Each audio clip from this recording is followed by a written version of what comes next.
সুপ্রিয় শিক্ষার্থী বন্ধুরা, আশা করি তোমরা ভালো আছো, সুস্থ আছো, সুন্দর আছো। করোনাকালীন এই সময় ঘরে বসে থেকে পড়াশোনা করছো। জাকির বিসিএস স্পেশালের পক্ষ থেকে তোমাদেরকে শুভেচ্ছা জানাচ্ছি, অভিনন্দন জানাচ্ছি। আমি জুয়েল কিবরিয়া স্যার, 27তম বিসিএস শিক্ষা ক্যাডারের একজন কর্মকর্তা, সহকারী অধ্যাপক বাংলা এই পদে কর্মরত আছি। আর বিসিএস কিংবা জব প্রত্যাশী শিক্ষার্থীদের সাথে বাংলা বিষয় নিয়ে বা চাকরির বিষয় নিয়ে পরামর্শ দেই। তো সেই ধারাবাহিকতায় আজকেও আবার তোমাদের সামনে একটা উন্মুক্ত ক্লাসে হাজির হয়েছি। আশা করছি তোমরা আমার সাথে সবাই যুক্ত হয়ে পড়ছো। হাবিবুর রহমান, আসসালামু আলাইকুম। সালাম। ওয়ালাইকুম আসসালাম হাবিবুর। নাসরিন, রোকেয়া, কেমন আছেন স্যার? হ্যাঁ, ভালো আছি। আশিস চন্দ্র মোদক, রুবাইয়া, রুবা, আসসালামু আলাইকুম স্যার। ওয়ালাইকুম আসসালাম। সুব্রতা সরকার রাজ, লিঙ্কন, আদাব স্যার। আদাব। হাবিবুর রহমান, ভালো আছি বাবা। Ranju Ahmed, Rajun Ahmed, Zakir Hossain, good evening sir. হ্যাঁ হ্যাঁ, শুভ সন্ধ্যা। জুয়েল রানা মল্লিক, আসসালামু আলাইকুম স্যার। তো অনেক অসংখ্য শুভেচ্ছা আপনারা জানাচ্ছেন আমাকে। আমি সবার শুভেচ্ছার উত্তর একসাথে নিচ্ছি, কারণ এত হাজার হাজার নাম একসাথে পড়তে গেলে অনেক সময় চলে যাবে, তাই না? এটি যেহেতু উন্মুক্ত ক্লাস, তো কাজেই আমরা সবার পক্ষ থেকে আমি সালাম নিয়ে নিলাম। ওয়ালাইকুম আসসালাম ওয়া রাহমাতুল্লাহি ওয়া বারাকাতুহু। আমি ভালো আছি, সুস্থ আছি, সুন্দর আছি। আর আমার প্রাণ শিক্ষার্থীরা, তাদের সামনে যখন আমি আসি, তাদের সাথে কথা বলি, তখন আমি আরও ভালো থাকি, আমার মনটা আরও ভালো হয়ে যায়। তো আশা করছি তোমরা আমাদের সাহিত্য ক্লাসের ধারাবাহিকতায় আজকে আমার সাথে যুক্ত হয়েছে এবং ঘণ্টাখানেক আমরা একসাথে থাকবো, সাহিত্যের কিছু বিষয় নিয়ে কথাবার্তা বলবো। শিক্ষার্থী বন্ধুরা, গত ক্লাসটিও নিশ্চয়ই তোমরা করেছো। গত যে আমরা ক্লাস দিয়েছিলাম জাকির বিসিএসে, Martin Milon, love you sir, love you students, I love you very much. আমি সবাইকে অনেক ভালোবাসি, সবাই আপনারা আমার ভালোবাসার, আমার স্নেহের, সবাই আমার সাথে থাকবেন। জি, তো আমরা আজকে পড়াবো প্রাচীন যুগ। শিক্ষার্থী বন্ধুরা, আমরা গতদিন, মনে আছে আপনাদের, গতদিন আমরা বাংলা সাহিত্যের যুগ বিভাগ, বাংলা সাহিত্যের কি যুগ বিভাগ নিয়ে আলোচনা করেছিলাম। আজকে আমরা কি বাংলা সাহিত্যের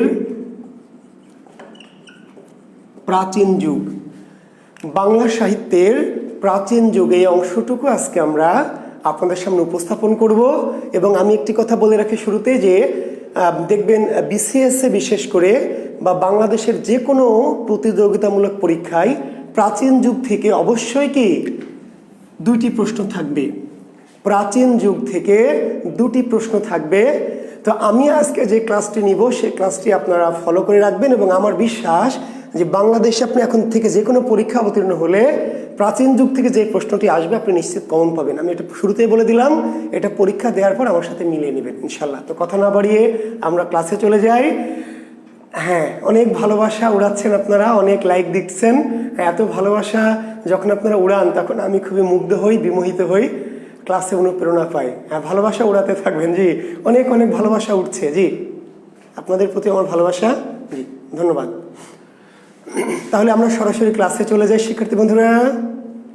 ওকে, তাহলে আমরা গত ক্লাসে, আমি আবার বলছি, আপনারা নিশ্চয়ই গত ক্লাস অনেকেই করেছেন। তো গত ক্লাসে আমরা প্রাচীন যুগ, মধ্যযুগ, আধুনিক যুগ কি আলোচনা করেছিলাম। তো প্রাচীন যুগ নিশ্চয়ই আপনারা জানেন 650 থেকে কি 1200, অথবা 950 থেকে 1200।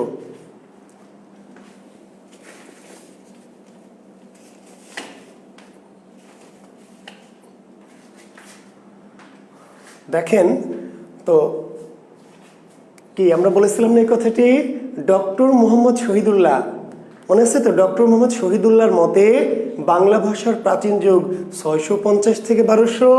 আর ডক্টর সুনীতি কুমার, ডক্টর কি সুনীতি কুমার, এর মতে বাংলা সাহিত্যের প্রাচীন যুগ হচ্ছে 950 থেকে 1200। ঠিক আছে, এখন আজকের মূল আলোচনায় আমি যেতে চাচ্ছি। আজকের যে মূল আলোচনা, আমার সাথে আপনারা থাকবেন নিশ্চয়ই। এই যে বাংলা সাহিত্যের প্রাচীন যুগ, এই প্রাচীন যুগে রচিত গ্রন্থের সংখ্যা কয়টি? বাংলা সাহিত্যের প্রাচীন যুগে রচিত গ্রন্থের সংখ্যা কয়টি? বাংলা সাহিত্যের প্রাচীন যুগে রচিত গ্রন্থের সংখ্যা 4টি। কয়টি? 4টি। বাংলা সাহিত্যের প্রাচীন যুগে অর্থাৎ 650 থেকে 1200 সালের মধ্যে রচিত গ্রন্থের সংখ্যা কয়টি? গ্রন্থের সংখ্যা হচ্ছে 4টি। গ্রন্থগুলো কি কি? গ্রন্থ 4টি হচ্ছে, একটু লিখে নেবেন। আচ্ছা, 4টি। আর যদি বলে প্রাচীন যুগে বাংলা ভাষায়, স্যার ক্লিয়ার ভালো দেখা যাচ্ছে না, দেখা যাচ্ছে না, দেখা বা শোনাতে কি কোনো সমস্যা হচ্ছে? ঠিকঠাক মতো দেখা বা শোনা যাচ্ছে কি?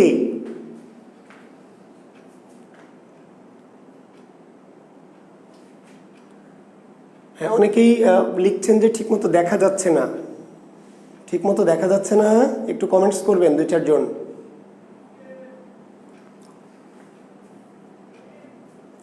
ওকে, ঠিক আছে, থ্যাংক ইউ। তাহলে বাংলা সাহিত্যের প্রাচীন যুগে রচিত গ্রন্থের সংখ্যা কয়টি?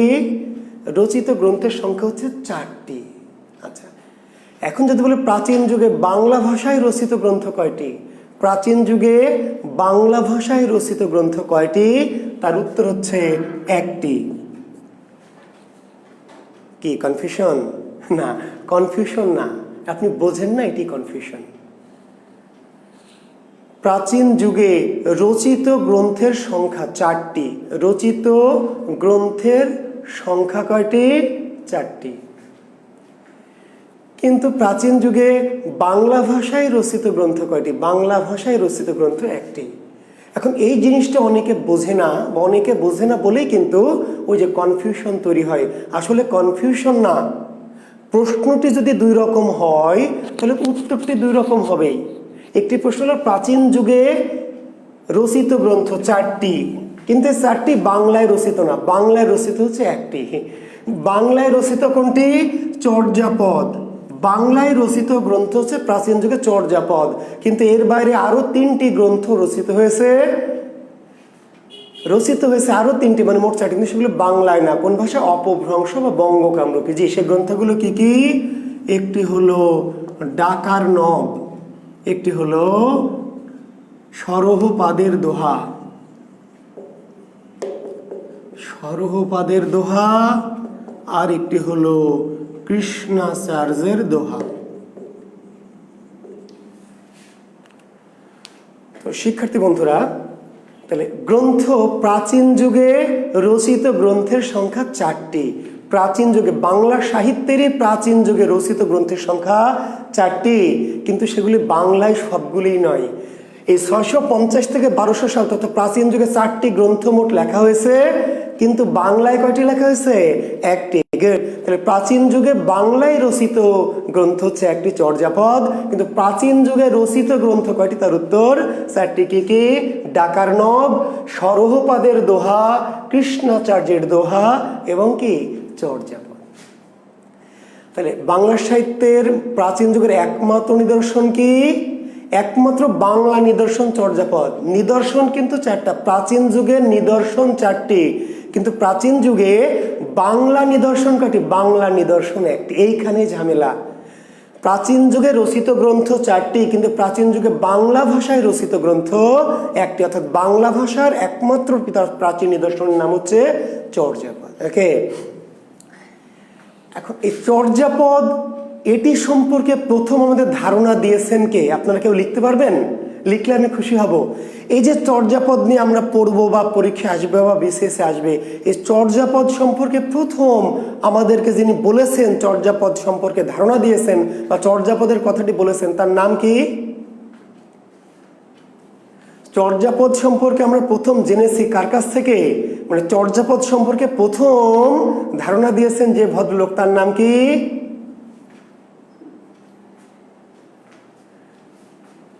রাজেন্দ্রলাল মিত্র।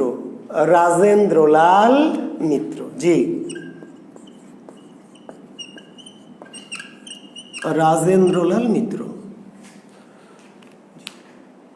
বাকি 3টি কোনো কোনো গবেষকের মতে বঙ্গকামরূপী, আর কোনো কোনো গবেষকের মতে অপভ্রংশ।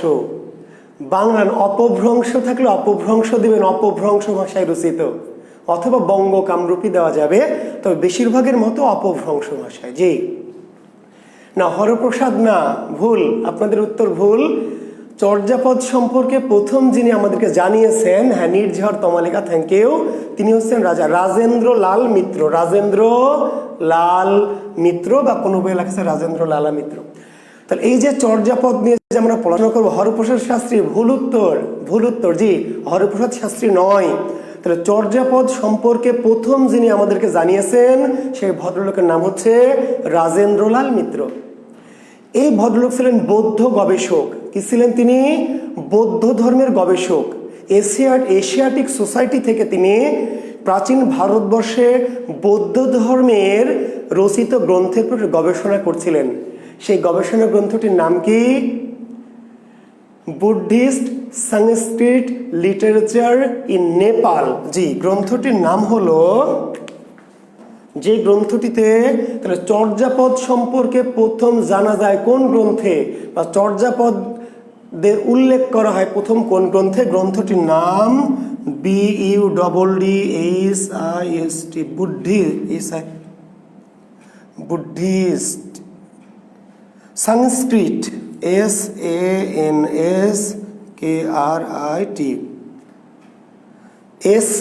SANSKRIT, Sanskrit, Buddhist, BUDDHIST, Buddhist literature in Nepal. Sanskrit Buddhist literature in Nepal. বুঝতে পারলেন? চর্যাপদ সম্পর্কে প্রথম যে ভদ্রলোক ধারণা দিয়েছেন, সেই বা প্রথম চর্যাপদের কথা বলেছেন, তার নাম হচ্ছে রাজেন্দ্রলাল মিত্র। আর এই রাজেন্দ্রলাল মিত্র কি 1882 সালে তিনি এশিয়াটিক সোসাইটি নামক একটি প্রতিষ্ঠান আছে আমাদের, এশিয়াটিক সোসাইটি, সেখান থেকে তিনি বৌদ্ধ ধর্মের সাহিত্য নিয়ে একটি গবেষণা করছিলেন। তার গবেষণার শিরোনাম ছিল সংস্কৃত বুদ্ধিস্ট লিটারেচার ইন নেপাল। এই গবেষণা করতে গিয়ে এই ভদ্রলোক যখন 1882 সালে গবেষণা করতে গিয়ে তিনি জানতে পারলেন, ভালো করে শুনবেন, যে শুধু সংস্কৃত ভাষায় নয়, বাংলা ভাষায় বৌদ্ধ ধর্মের গ্রন্থ রচিত হয়েছে।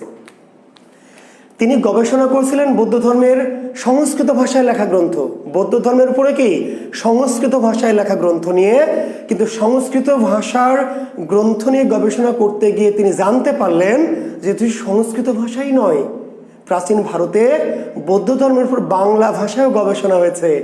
এবং তিনি একটা অ্যাজাম্পশন করলেন, হাইপোথিসিস করলেন, যে এই বাংলা ভাষায় চর্যাপদ নামে কি একটি বৌদ্ধ ধর্মগ্রন্থ বা সাহিত্য রচিত হয়েছে। এইটুকু তিনি বলেছেন তার এই গ্রন্থটিতে। আর এই কথার সূত্র ধরেই বুঝতে পারলেন, জি, হরপ্রসাদ শাস্ত্রী কলকাতা বিশ্ববিদ্যালয় এবং পরবর্তীতে ঢাকা বিশ্ববিদ্যালয়ের বাংলা বিভাগের কি অধ্যাপক হরপ্রসাদ শাস্ত্রী ছিলেন কি বাংলা বিভাগের অধ্যাপক। এই হরপ্রসাদ শাস্ত্রী কি করলেন? তিনি এই বাংলা ভাষায় লেখা বৌদ্ধ ধর্মের পুঁথি আবিষ্কারের জন্য তিনি খোঁজাখুঁজি শুরু করলেন। এবং খুঁজতে ওই রাজেন্দ্রলাল মিত্র, এখন দেখেন তিনি কেন নেপালে খুঁজতে গেলেন, হরপ্রসাদ কোথায় পেলেন? শিক্ষার্থীবৃন্দ ভালো করে শুনবেন। হরপ্রসাদ যে নেপালে খুঁজতে গেলেন, হরপ্রসাদ জানলেন কেমন করে বলেন তো? যে প্রতিষ্ঠাকালীন চেয়ারম্যান, যে নির্ঝর তমালিকা, থ্যাংক ইউ, তিনি ছিলেন বাংলা বিভাগের প্রতিষ্ঠাকালীন চেয়ারম্যান, হরপ্রসাদ শাস্ত্রী বিভাগের প্রধান। তো হরপ্রসাদ শাস্ত্রী যে নেপালে খুঁজতে গেলেন, নেপালে, তো হরপ্রসাদ কেমন করে জানলো যে নেপালে বাংলা ভাষায় রচিত গ্রন্থ আছে? বলেন, হরপ্রসাদ কেমন করে জানলো যে নেপালে বাংলা ভাষায় রচিত গ্রন্থ আছে? আসলে তিনি এটা জেনেছিলেন কোথা থেকে? ওই যে বুদ্ধিস্ট লিটারেচার নেপালে, এখান থেকে। এবং তখন হরপ্রসাদ শাস্ত্রী কি করলেন? চলে গেলেন কোথায়? নেপালে। কত সালে? 1897 সালে। হরপ্রসাদ শাস্ত্রী এই বাংলা ভাষায় রচিত বৌদ্ধ সাহিত্য আবিষ্কারের জন্য প্রথম নেপাল যান কত সালে? নেপাল গমন 1897 সালে। তারপর আরো একবার যান 1898 সালে গেলেন, গবেষণা করতে গেলেন।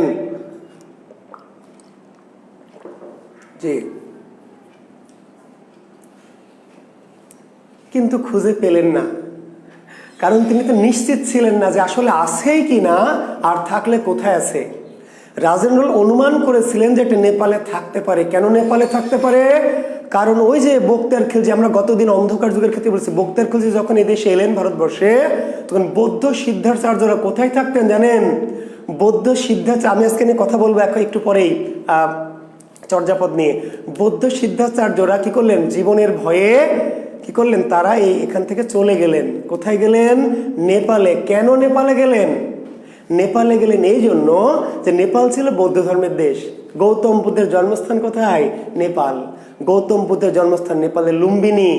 27তম বিসিএস পরীক্ষার প্রশ্ন, 27তম, আমি যেই বিসিএস পরীক্ষা ক্যাডার হয়েছি, 27তম বিসিএস পরীক্ষার প্রশ্ন ছিল গৌতম বুদ্ধের জন্ম কোথায়? নেপালের লুম্বিনী, মৃত্যু নেপালের কুশিনগরে।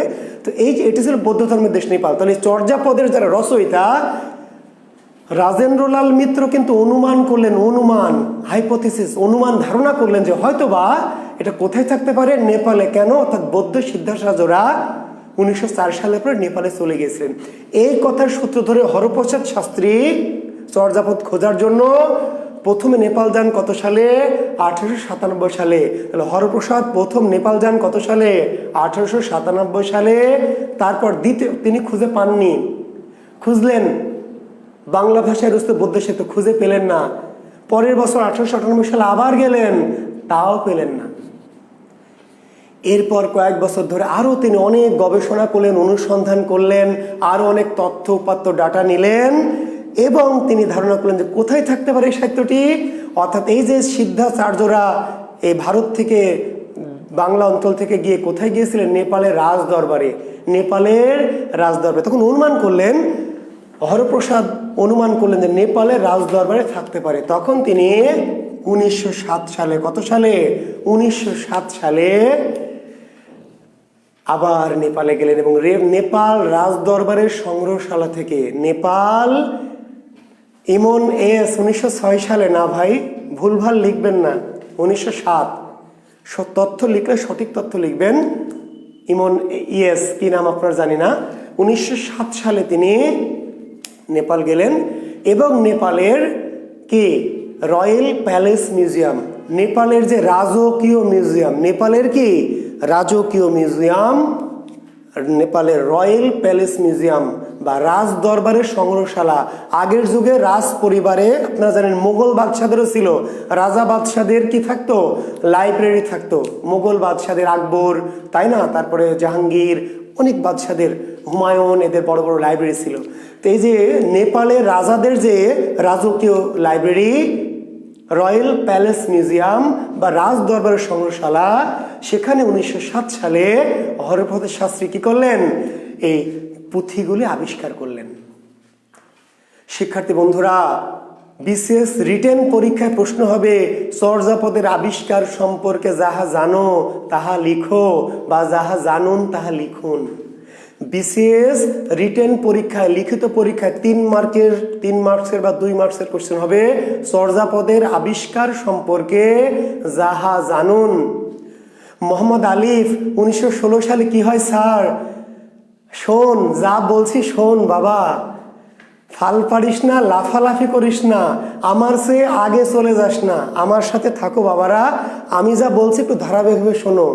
1916 সালে কি হয়েছিল, 23 সালে কি হয়েছিল, সবই বলবে, একটু সময় দাও, একটু ধৈর্য ধরে ওয়েট করো, প্রশ্ন করে জানতে হবে না, আমি সবই জানাবো, একটু অপেক্ষা করে ধৈর্য ধরো। হ্যাঁ, তো তাহলে চর্যাপদের আবিষ্কার সম্পর্কে যাহা জানুন লিখুন, এই প্রশ্ন যখন করবে তখন এই যে কথাগুলি বলতে হবে।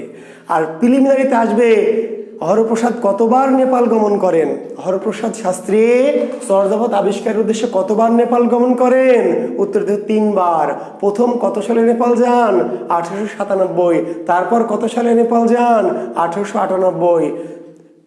কত সালে আবিষ্কার করেন? 1907। কোথা থেকে আবিষ্কার করেন?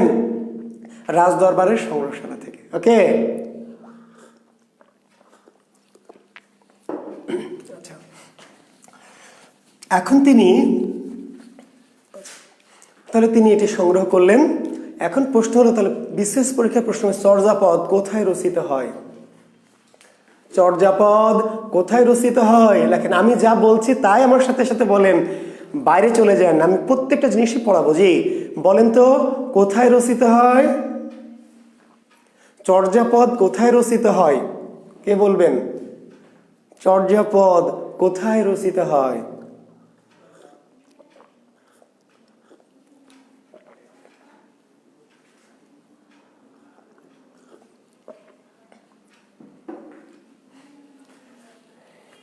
কি কই কমেন্টস করে, চর্যাপদ কোথায় রচিত হয়?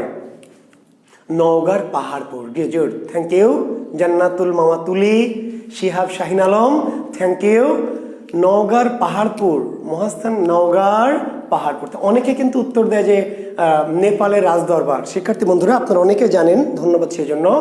যে তাহলে চর্যাপদ রচিত হয় কোথায়? নওগাঁর পাহাড়পুর তথা সোমপুর বিহার। রচিত হয় কোথায়? নওগাঁর পাহাড়পুর তথা সোমপুর বিহার। আর এই যে মাহবুব হোসেন শাকিল লিখলো নেপাল, না শাকিল, ভুল তথ্য। ওকে, তাহলে রচিত হয় কোথায়? নওগাঁর পাহাড়পুরে। আর এটি আবিষ্কৃত হয় কোথা থেকে? আবিষ্কার হয় নেপাল থেকে। ওকে, রচিত হয় কোথায়? নওগাঁর পাহাড়পুর তথা সোমপুর বিহারে। আর আবিষ্কার করা হয় কোথা থেকে? নেপাল থেকে। এখন কেন স্যার? লেখা হলো আমার বাড়ির পাশে নওগাঁয়, তাই না? আপনার বাড়ি নওগাঁয় না? জি, তা আপনার বাড়ির পাশে লেখা হলো, আর এটা আবিষ্কার করা হলো কোথা থেকে? নওগাঁ থেকে। কেমনে? চর্যাপদের কি হাত পা ছিল? তার উত্তর অলরেডি দিয়ে দিয়েছি। যদি প্রশ্ন হয় রিটেনে, বিশেষ রিটেন পরীক্ষার্থীরা শুনে নেন যে চর্যাপদ কেন নেপালে পাওয়া যায় বা কেন নেপাল থেকে আবিষ্কৃত হয়। চর্যাপদ নেপালে কেন পাওয়া যায়? তাহলে লেখা হলো নওগাঁর পাহাড়পুরে, কিন্তু পাওয়া গেল নেপালে কেন? ওই যে আবার ওই একই কথা, অর্থাৎ কি মুসলিম শাসনের ভয়ে ভীত হয়ে, ঠিক আছে, বৌদ্ধ সিদ্ধাচার্যরা কি করলেন? তারা বৌদ্ধ ধর্মের দেশ নেপালে চলে গেছিলেন তাদের সাহিত্য এবং ধর্মকে রক্ষা করার জন্য। 1204 সালের পরে যে সময়, ফলে চর্যাপদ যদিও নওগাঁর পাহাড়পুর বা সোমপুর বিহারে রচিত হয়, কিন্তু সেগুলি আবিষ্কার করা হয় কোথা থেকে? নেপালের রাজদরবার থেকে। ঠিক আছে, কোন আমলে রচিত হয়? পাল আমলে। তাহলে প্রশ্ন কিন্তু রিলেটেড। চর্যাপদ কোন আমলে রচিত হয়? পাল আমলে। তাহলে কি সেন আমলে রচিত হয়নি? জি, পাল আমল থেকে রচিত হওয়া শুরু হয়েছে এবং সেন আমল পর্যন্ত কি চলেছে। বুঝতে পারলেন? কিন্তু দুই আমলে রচিত হয়েছে, কিন্তু কোন আমলে রচিত হয় এর মধ্যে একটা উত্তর দিতে, তাহলে পাল আমল দিতে হয়। পাল আমল থেকে লেখা শুরু হয়েছে চর্যাপদ। তাহলে কোন আমলে রচিত হয়েছে? উত্তর দিবেন পাল আমলে। কিন্তু আমি আবার বলছি, পাল আমলে রচিত হয়েছে মানে পাল আমলে না, সেন আমল পর্যন্ত লেখা চলেছে ধারাবাহিকভাবে 1200 সাল পর্যন্ত। কিন্তু উত্তর পাল আমল দিবেন। পাল আমল না থাকলে সেন আমল দেওয়া যাবে। জি, তাহলে হরপ্রসাদ শাস্ত্রী কি করলেন? নেপালের রাজদরবার থেকে 1907 সালে, কত সালে? 1907 সালে চর্যাপদের প্রতি আবিষ্কার করলেন। তাহলে চর্যাপদ কত সালে রচিত হয়? শিক্ষার্থী বন্ধুরা, চর্যাপদ কত সালে রচিত হয় বলেন? চর্যাপদ কত সালে রচিত হয়? কে বলবেন? দ্রুত বলবেন, যারা উত্তর দিবেন দ্রুত দ্রুত। চর্যাপদ কত সালে রচিত হয়? এটা প্রমাণ হলো কিভাবে? মহিউদ্দিন মাহবুব শুভ। এটা মানে কেটা ভাই?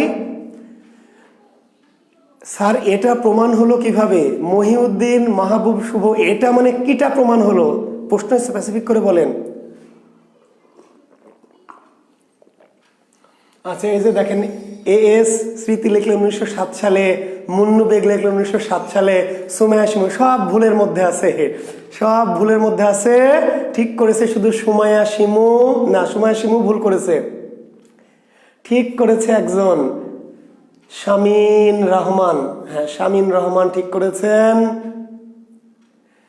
জি, ইলিয়াস হোসেন। জি, চর্যাপদ 1907 সালে রচিত হয়েছে ভাই। 1907 সালকে আধুনিক যুগ না মধ্যযুগ না প্রাচীন যুগ? এই গাধারা বল, 1907 সাল কি প্রাচীন যুগ না মধ্যযুগ না আধুনিক যুগ? চর্যাপদ কি আধুনিক যুগের? কাজেই প্যারাসিটামল 3 বেলা হবে না, যাই উত্তর দিক প্যারাসিটামল 3 বেলা, এইভাবে কাম হবে না। তাহলে চর্যাপদ 1907 সালে যদি রচিত হতো, তাহলে চর্যাপদ কি আধুনিক যুগের? 1907 সালে আধুনিক। তাহলে চর্যাপদ 1907 সালে আবিষ্কার করা হয়। আমি কি আবিষ্কার জিজ্ঞেস করেছি? হ্যাঁ বাবারা, তাহলে প্রশ্ন বুঝতে হবে। প্রশ্ন বোঝেন না, উত্তর কেমনে বুঝবেন? একজন আবার লিখলো ইসারুল ইসলাম, আরো পণ্ডিত, 1916 সালে। ইসারুল পণ্ডিত লিখেছে ইসারুল 1916 সালে। 1916 সাল কি প্রাচীন যুগ, তাই না ইসারুল? 1916 সাল কি প্রাচীন যুগ? তাহলে বাবারা, চর্যাপদ 1907 সালে আবিষ্কৃত হয়েছে। 1907 সালে কি আবিষ্কৃত হয়েছে। রচিত হয়েছে কত সালে? রচিত হয়েছে 650 থেকে 1200 সাল। নির্দিষ্ট 1-2 সালে না, অনেক বছর ধরে। 650 থেকে 1200 সাল, তথা প্রাচীন যুগে। তথা কি যুগে? প্রাচীন। তাহলে চর্যাপদ রচিত হয়েছে কখন? উত্তর দিবেন 650 থেকে 1200 সাল, তথা প্রাচীন যুগে। আর আবিষ্কার করা হয়েছে 1907 সালে। ভাই, আবিষ্কার, চর্যাপদ আবিষ্কার করা হয়েছে 1907 সালে। ক্লিয়ার? জি। তাহলে এই যে 650 থেকে 1200 সালের মধ্যে চর্যাপদ লেখা হলো, তারপর 1204 সালের পরে এটা বৌদ্ধরা চলে গেল নেপালে, তারপরে অনেক বছর ধরে এটা হারিয়েছিল। এরপরে রাজেন্দ্রলাল মিত্রের সূত্র ধরে হরপ্রসাদ শাস্ত্রী মহাশয় 1907 সালে এটা আবিষ্কার করলো, করে এটা 1916 সালে বই আকারে, পুস্তক আকারে প্রকাশ করলো। জি।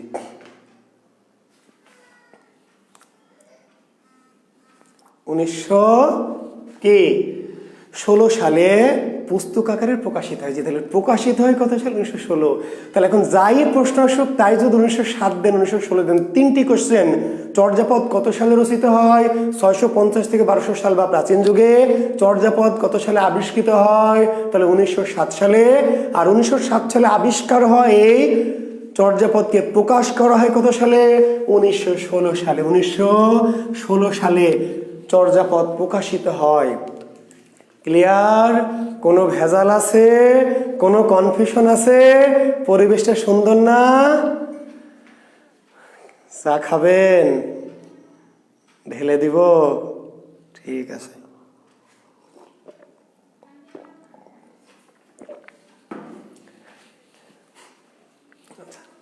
কিন্তু যখন প্রকাশ হলো চর্যাপদ, যখন প্রকাশ হলো রে ভাই, তখন শুধু চর্যাপদ না, 4টি পুঁথি একসাথে। কয়টা পুঁথি? 4টা। কি কি? ওই যে ডাকার নব। চর্যাপদই শুধু প্রকাশিত হয়নি, চর্যাপদই না রে বাবা, প্রথম প্রকাশিত হয়েছে কি কি? ডাকার নব, তারপরে যে সরহপাদের দোহা, কৃষ্ণাচার্যের এবং চর্যাপদ। এই 4টি পুঁথি ভালো করে শুনবেন। আমার ক্লাস মনোযোগ দিবেন, ক্লাস শুধু মাথায় নিবেন না, হৃদয় নিবেন, হৃদয় হার্টে নিবেন, অনুভব করবেন, দেখবেন ইনশাল্লাহ সব পরিষ্কার হয়ে যাবে। চর্যাপদই কিন্তু প্রথম প্রকাশিত হলো না। হরপ্রসাদ শাস্ত্রী যখন প্রথম বের করলেন, 1916 সালে প্রকাশ করলেন, তখন 4টা পুঁথি একসাথে। কি কি পুঁথি? ডাকার নব, সরহপাদের দোহা, কৃষ্ণাচার্যের দোহা এবং চর্যাপদ।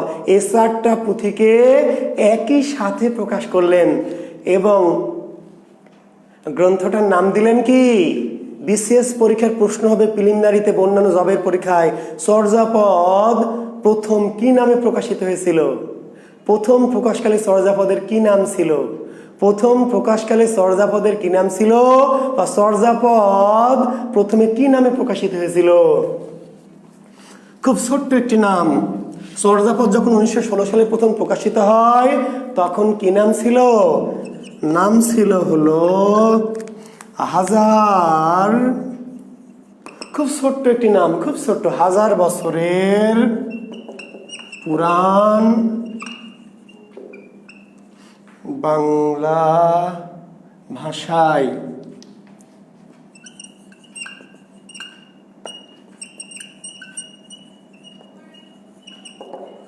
বৌদ্ধ গান ও দোহা। খুব ছোট্ট একটি নাম।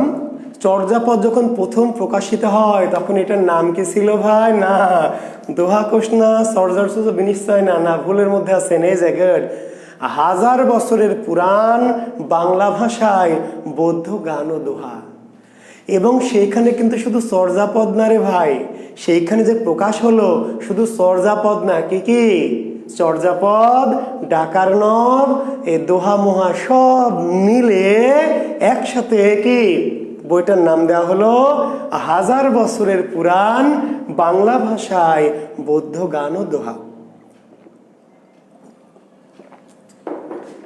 কত সালে প্রকাশিত হলো? 1916 সালে। কত বঙ্গাব্দে? কত বঙ্গাব্দে প্রশ্ন হবে। কত বঙ্গাব্দে? 1323 বঙ্গাব্দে। 1323 বঙ্গাব্দে। কত সাল? উত্তর দিচ্ছেন 1916। গুড। কিন্তু আপনাকে বিপদে ফেলে পরীক্ষকের কাজ কি? আপনাকে কনফিউজ করা, আপনাকে বিপাকে ফেলা, আপনাকে আটকানো। কত বঙ্গাব্দে? তাহলে উত্তর তখন দিতে হবে 1323 বঙ্গাব্দে। ওকে, তাহলে 1323 বঙ্গাব্দে বা 1916 সালে চর্যাপদ সহ আরো এই পুঁথিগুলো একসাথে বই আকারে প্রকাশিত হলো। বইটার নাম দেওয়া হলো 1000 বছর পুরাণ বাংলা ভাষায় রচিত বৌদ্ধ গান ও দোহা। কোথা থেকে প্রকাশিত হলো সবাই জানেন। কোথা থেকে? বঙ্গীয় সাহিত্য পরিষদ। এখন যেমন আমাদের বাংলা একাডেমি, এখন যেমন আমাদের দেশে বাংলা একাডেমি, সে সময় ছিল কি বঙ্গীয় সাহিত্য পরিষদ। বঙ্গীয় সাহিত্য পরিষদ, জি,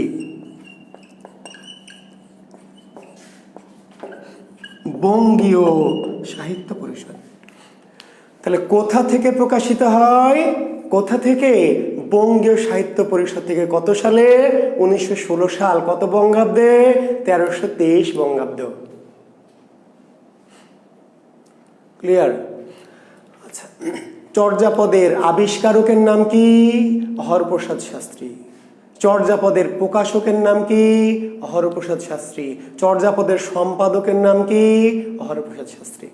চর্যাপদের আবিষ্কারক, চর্যাপদের সম্পাদক, চর্যাপদের প্রকাশক হরপ্রসাদ শাস্ত্রী। বুঝতে পারলেন? এখন এই যে হরপ্রসাদ শাস্ত্রী মহাশয় এত কষ্ট করে তিনবার নেপাল গেলেন, গিয়ে কি করলেন? গিয়ে পুঁথি সংগ্রহ করলেন, আবিষ্কার করলেন, সম্পাদনা করলেন, প্রকাশ করলেন, তাই না? এবং তাকে একটা উপাধি দেওয়া হলো। কি উপাধি? মহামহোপাধ্যায়। জি, হরপ্রসাদ শাস্ত্রীর উপাধি কি? মহামহোপাধ্যায়। মহামহোপাধ্যায়।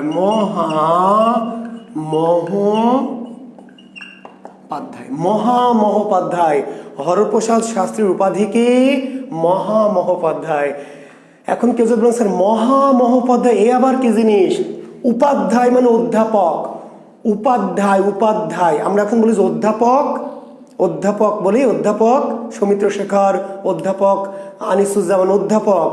এই উপাধ্যায় মানে অধ্যাপক। আর এই ভদ্রলোককে উপাধ্যায় মানে অধ্যাপকদের অধ্যাপক। বুঝেন? আমি আপনাদের অধ্যাপক, আমার আবার অধ্যাপক আছে ডক্টর অনিক মাহমুদ, প্রফেসর ডক্টর অনিক মাহমুদ আমার অধ্যাপক। আমি হচ্ছে আপনাদের অধ্যাপক, আর আমার যে অধ্যাপক তার মানে তিনি হলো আপনাদের অধ্যাপকদের অধ্যাপক। বোঝা গেছে? তার মানে হরপ্রসাদ শাস্ত্রীর উপাধি কি? মহামহোপাধ্যায় মানে উপাধ্যায়দের আবার উপাধ্যায়। উপাধ্যায়দেরও কি অনেক বড় বিশাল উপাধ্যায়। Professor of professor. জি, এশিয়াটিক সোসাইটি এই উপাধিটা দেয়। Thank you. এই উপাধিটা কে দেয় তাকে? Asiatic Society. জি, এশিয়াটিক সোসাইটি থেকে এই উপাধিটা তাকে দেওয়া হয়, এই যে তিনি গবেষণা করছেন সেই জন্য। তাহলে মহামহোপাধ্যায় কার উপাধি? হরপ্রসাদ শাস্ত্রী। হরপ্রসাদ শাস্ত্রীর উপাধি কি? মহামহোপাধ্যায়। ওকে, এখন এই যে বইটা প্রকাশ হয়ে গেল বঙ্গীয় সাহিত্য পরিষদ থেকে, চর্যাপদের আবিষ্কারক, প্রকাশক, সম্পাদক হরপ্রসাদ শাস্ত্রী। আর কোথা থেকে প্রকাশিত হয়, কোন প্রতিষ্ঠান থেকে? তার উত্তর দিলেন বঙ্গীয় সাহিত্য পরিষদ। ঠিক আছে, বঙ্গীয় সাহিত্য পরিষদ। এইবার ভালো করে মনোযোগ দেন, অতি মনোযোগ দেন, গভীর মনোযোগ দেন, যা বলছি শোনেন। বইটা তো বের হয়ে গেল 1916 সালে, কিন্তু চর্যাপদের ভাষা যে বাংলা তা কত সালে প্রমাণিত হয় বলেন? চর্যাপদের ভাষা যে বাংলা, প্রিলিমিনারির পরীক্ষার্থীদের জন্য প্রশ্ন, বিসিএস প্রিলিমিনারি 43 যারা দিবেন তাদের জন্য প্রশ্ন। চর্যাপদের ভাষা যে বাংলা তা কত সালে প্রমাণিত হয় বলেন? চর্যাপদের ভাষা যে বাংলা তা কত সালে প্রমাণিত হয়?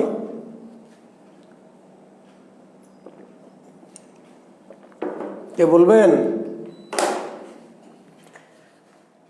1926 সালে। Thank you. 1926 সালে। খুবই মজার একটি কথা বলবো, খুবই মজার এবং খুবই গুরুত্বপূর্ণ। আমি এখন যেই তথ্যটি দিব এটি খুবই মজার শুধু না, অতি অতি গুরুত্বপূর্ণ তথ্য। ভালো করে শুনবেন। চর্যাপদ কি আমরা হরপ্রসাদ শাস্ত্রী কি করলেন? হরপ্রসাদ শাস্ত্রী এই যে বইগুলিকে বাংলা বলেই কিন্তু গ্রন্থাকার লিপিবদ্ধ। উনি যে নেপাল থেকে এত কষ্ট করে নিয়ে এলেন, এটা কি বাংলা বলে নিয়ে এলেন না, যে বাংলা ভাষার পুঁথি বলে নিয়ে এলেন, এবং বাংলা ভাষার পুঁথি বলে তিনি এইটাকে প্রকাশ করলেন। কিন্তু 1916 সালে চর্যাপদ প্রকাশের পর থেকে ভারতের সকল ভাষাভাষীর মাঝে একটা কাড়াকাড়ি টানাটানি শুরু হয়ে গেল।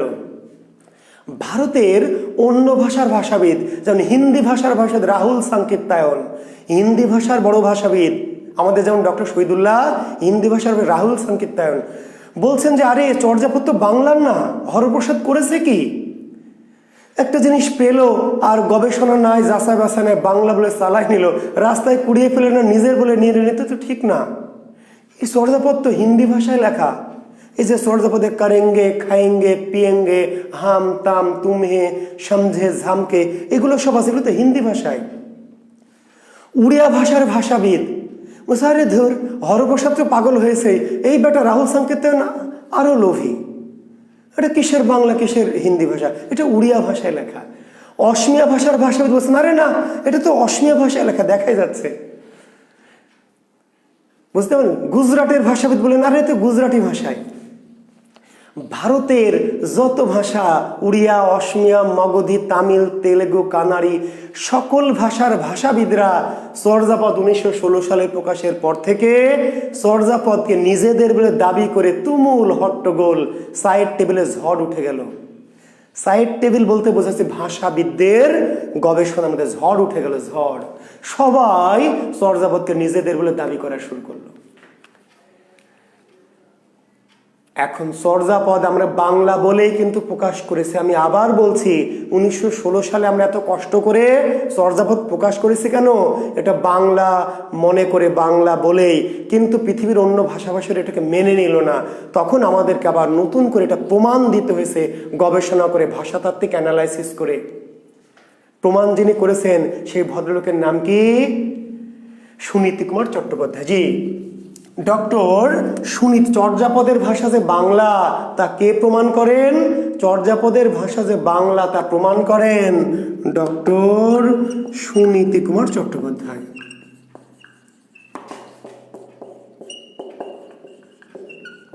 কত সালে সেটা আপনার আগেই বলেছেন, 1926 সালে। তাহলে 1916 সালে আমরা প্রকাশ করলাম, কিন্তু আমাদের নতুন করে প্রমাণ দিতে হলো যে না, চর্যাপদের ভাষা বাংলা। তাহলে প্রমাণটা কত সালে করতে পারলাম আমরা? 1926 সালে। 1926 সালে প্রমাণিত হলো চর্যাপদের ভাষা বাংলা। প্রমাণ করলেন কে? ডক্টর সুনীতি কুমার চট্টোপাধ্যায়। ডক্টর সুনীতি কুমার চট্টোপাধ্যায় প্রমাণ করলেন। একটু অভিসন্দর্ভ লিখে, একটা গবেষণা গ্রন্থ লিখে, এমনি এমনিতে প্রমাণ হয়নি, একটি গ্রন্থ লিখতে হয়েছে, বিশাল সাইজের একটি গ্রন্থ। সেই গ্রন্থটির নাম কি? ODBL। সেই গ্রন্থটির নাম ODBL, অরিজিন অ্যান্ড ডেভেলপমেন্ট, দেখতে পাচ্ছেন কি নিচে, অফ দা বেঙ্গালি ল্যাঙ্গুয়েজ। বিশেষ রিটেন পরীক্ষা আসবে ODBL এর পূর্ণরূপ কি? ODBL এর পূর্ণরূপ কি?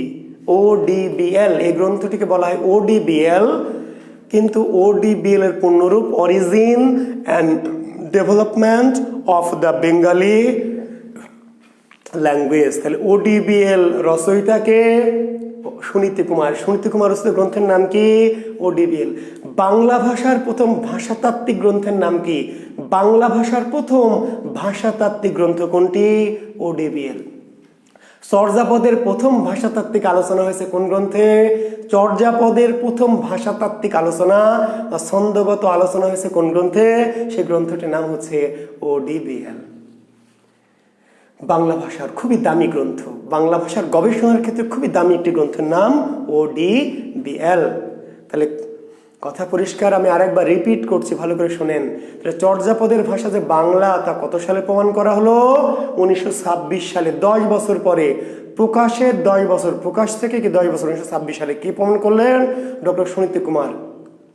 ODBL এর কোন গ্রন্থে? ODBL কত সালে প্রকাশিত হয়? 1926। ODBL এর পূর্ণরূপ কি? Origin and development of the Bangla language. রচয়িতাকে সুনীতি কুমার। বাংলা ভাষার প্রথম ভাষাতাত্ত্বিক গ্রন্থের নাম কি? ODBL। চর্যাপদের প্রথম আলোচনা হয়েছে কোন গ্রন্থে? ODBL। চর্যাপদের ছন্দ বা ভাষাতত্ত্ব নিয়ে প্রথম আলোচনা গ্রন্থের নাম কি? ODBL। মানে চর্যাপদ নিয়ে প্রথম যে গুরুত্বপূর্ণ আলোচনা গ্রন্থ সেটির নাম হচ্ছে ODBL। এটি হচ্ছে ডক্টর সুনীতি কুমারের কি PhD অভিসন্দর্ভ গবেষণা গ্রন্থ।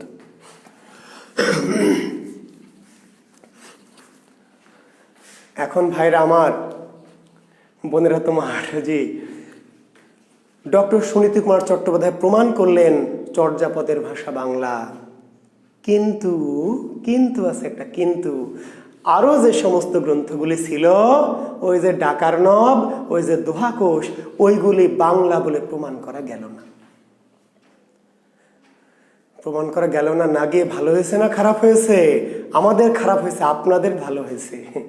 চর্যাপদ প্রমাণ করা গেল বাংলা, আর বাকি যে পদগুলি ছিল সেগুলি বাংলা বলে প্রমাণ করা গেল না। তো বাংলা বলে প্রমাণ করা যায় না, এটা আপনাদের লাভ হয়েছে। কেন লাভ হয়েছে জানেন? ওইগুলো যদি বাংলা বলে প্রমাণ করতে পারা যেত, তাহলে চর্যাপদ নিয়ে যত পড়া লাগবে আপনাদের, চর্যাপদ নিয়ে অনেক পড়া লাগবে না ভাই?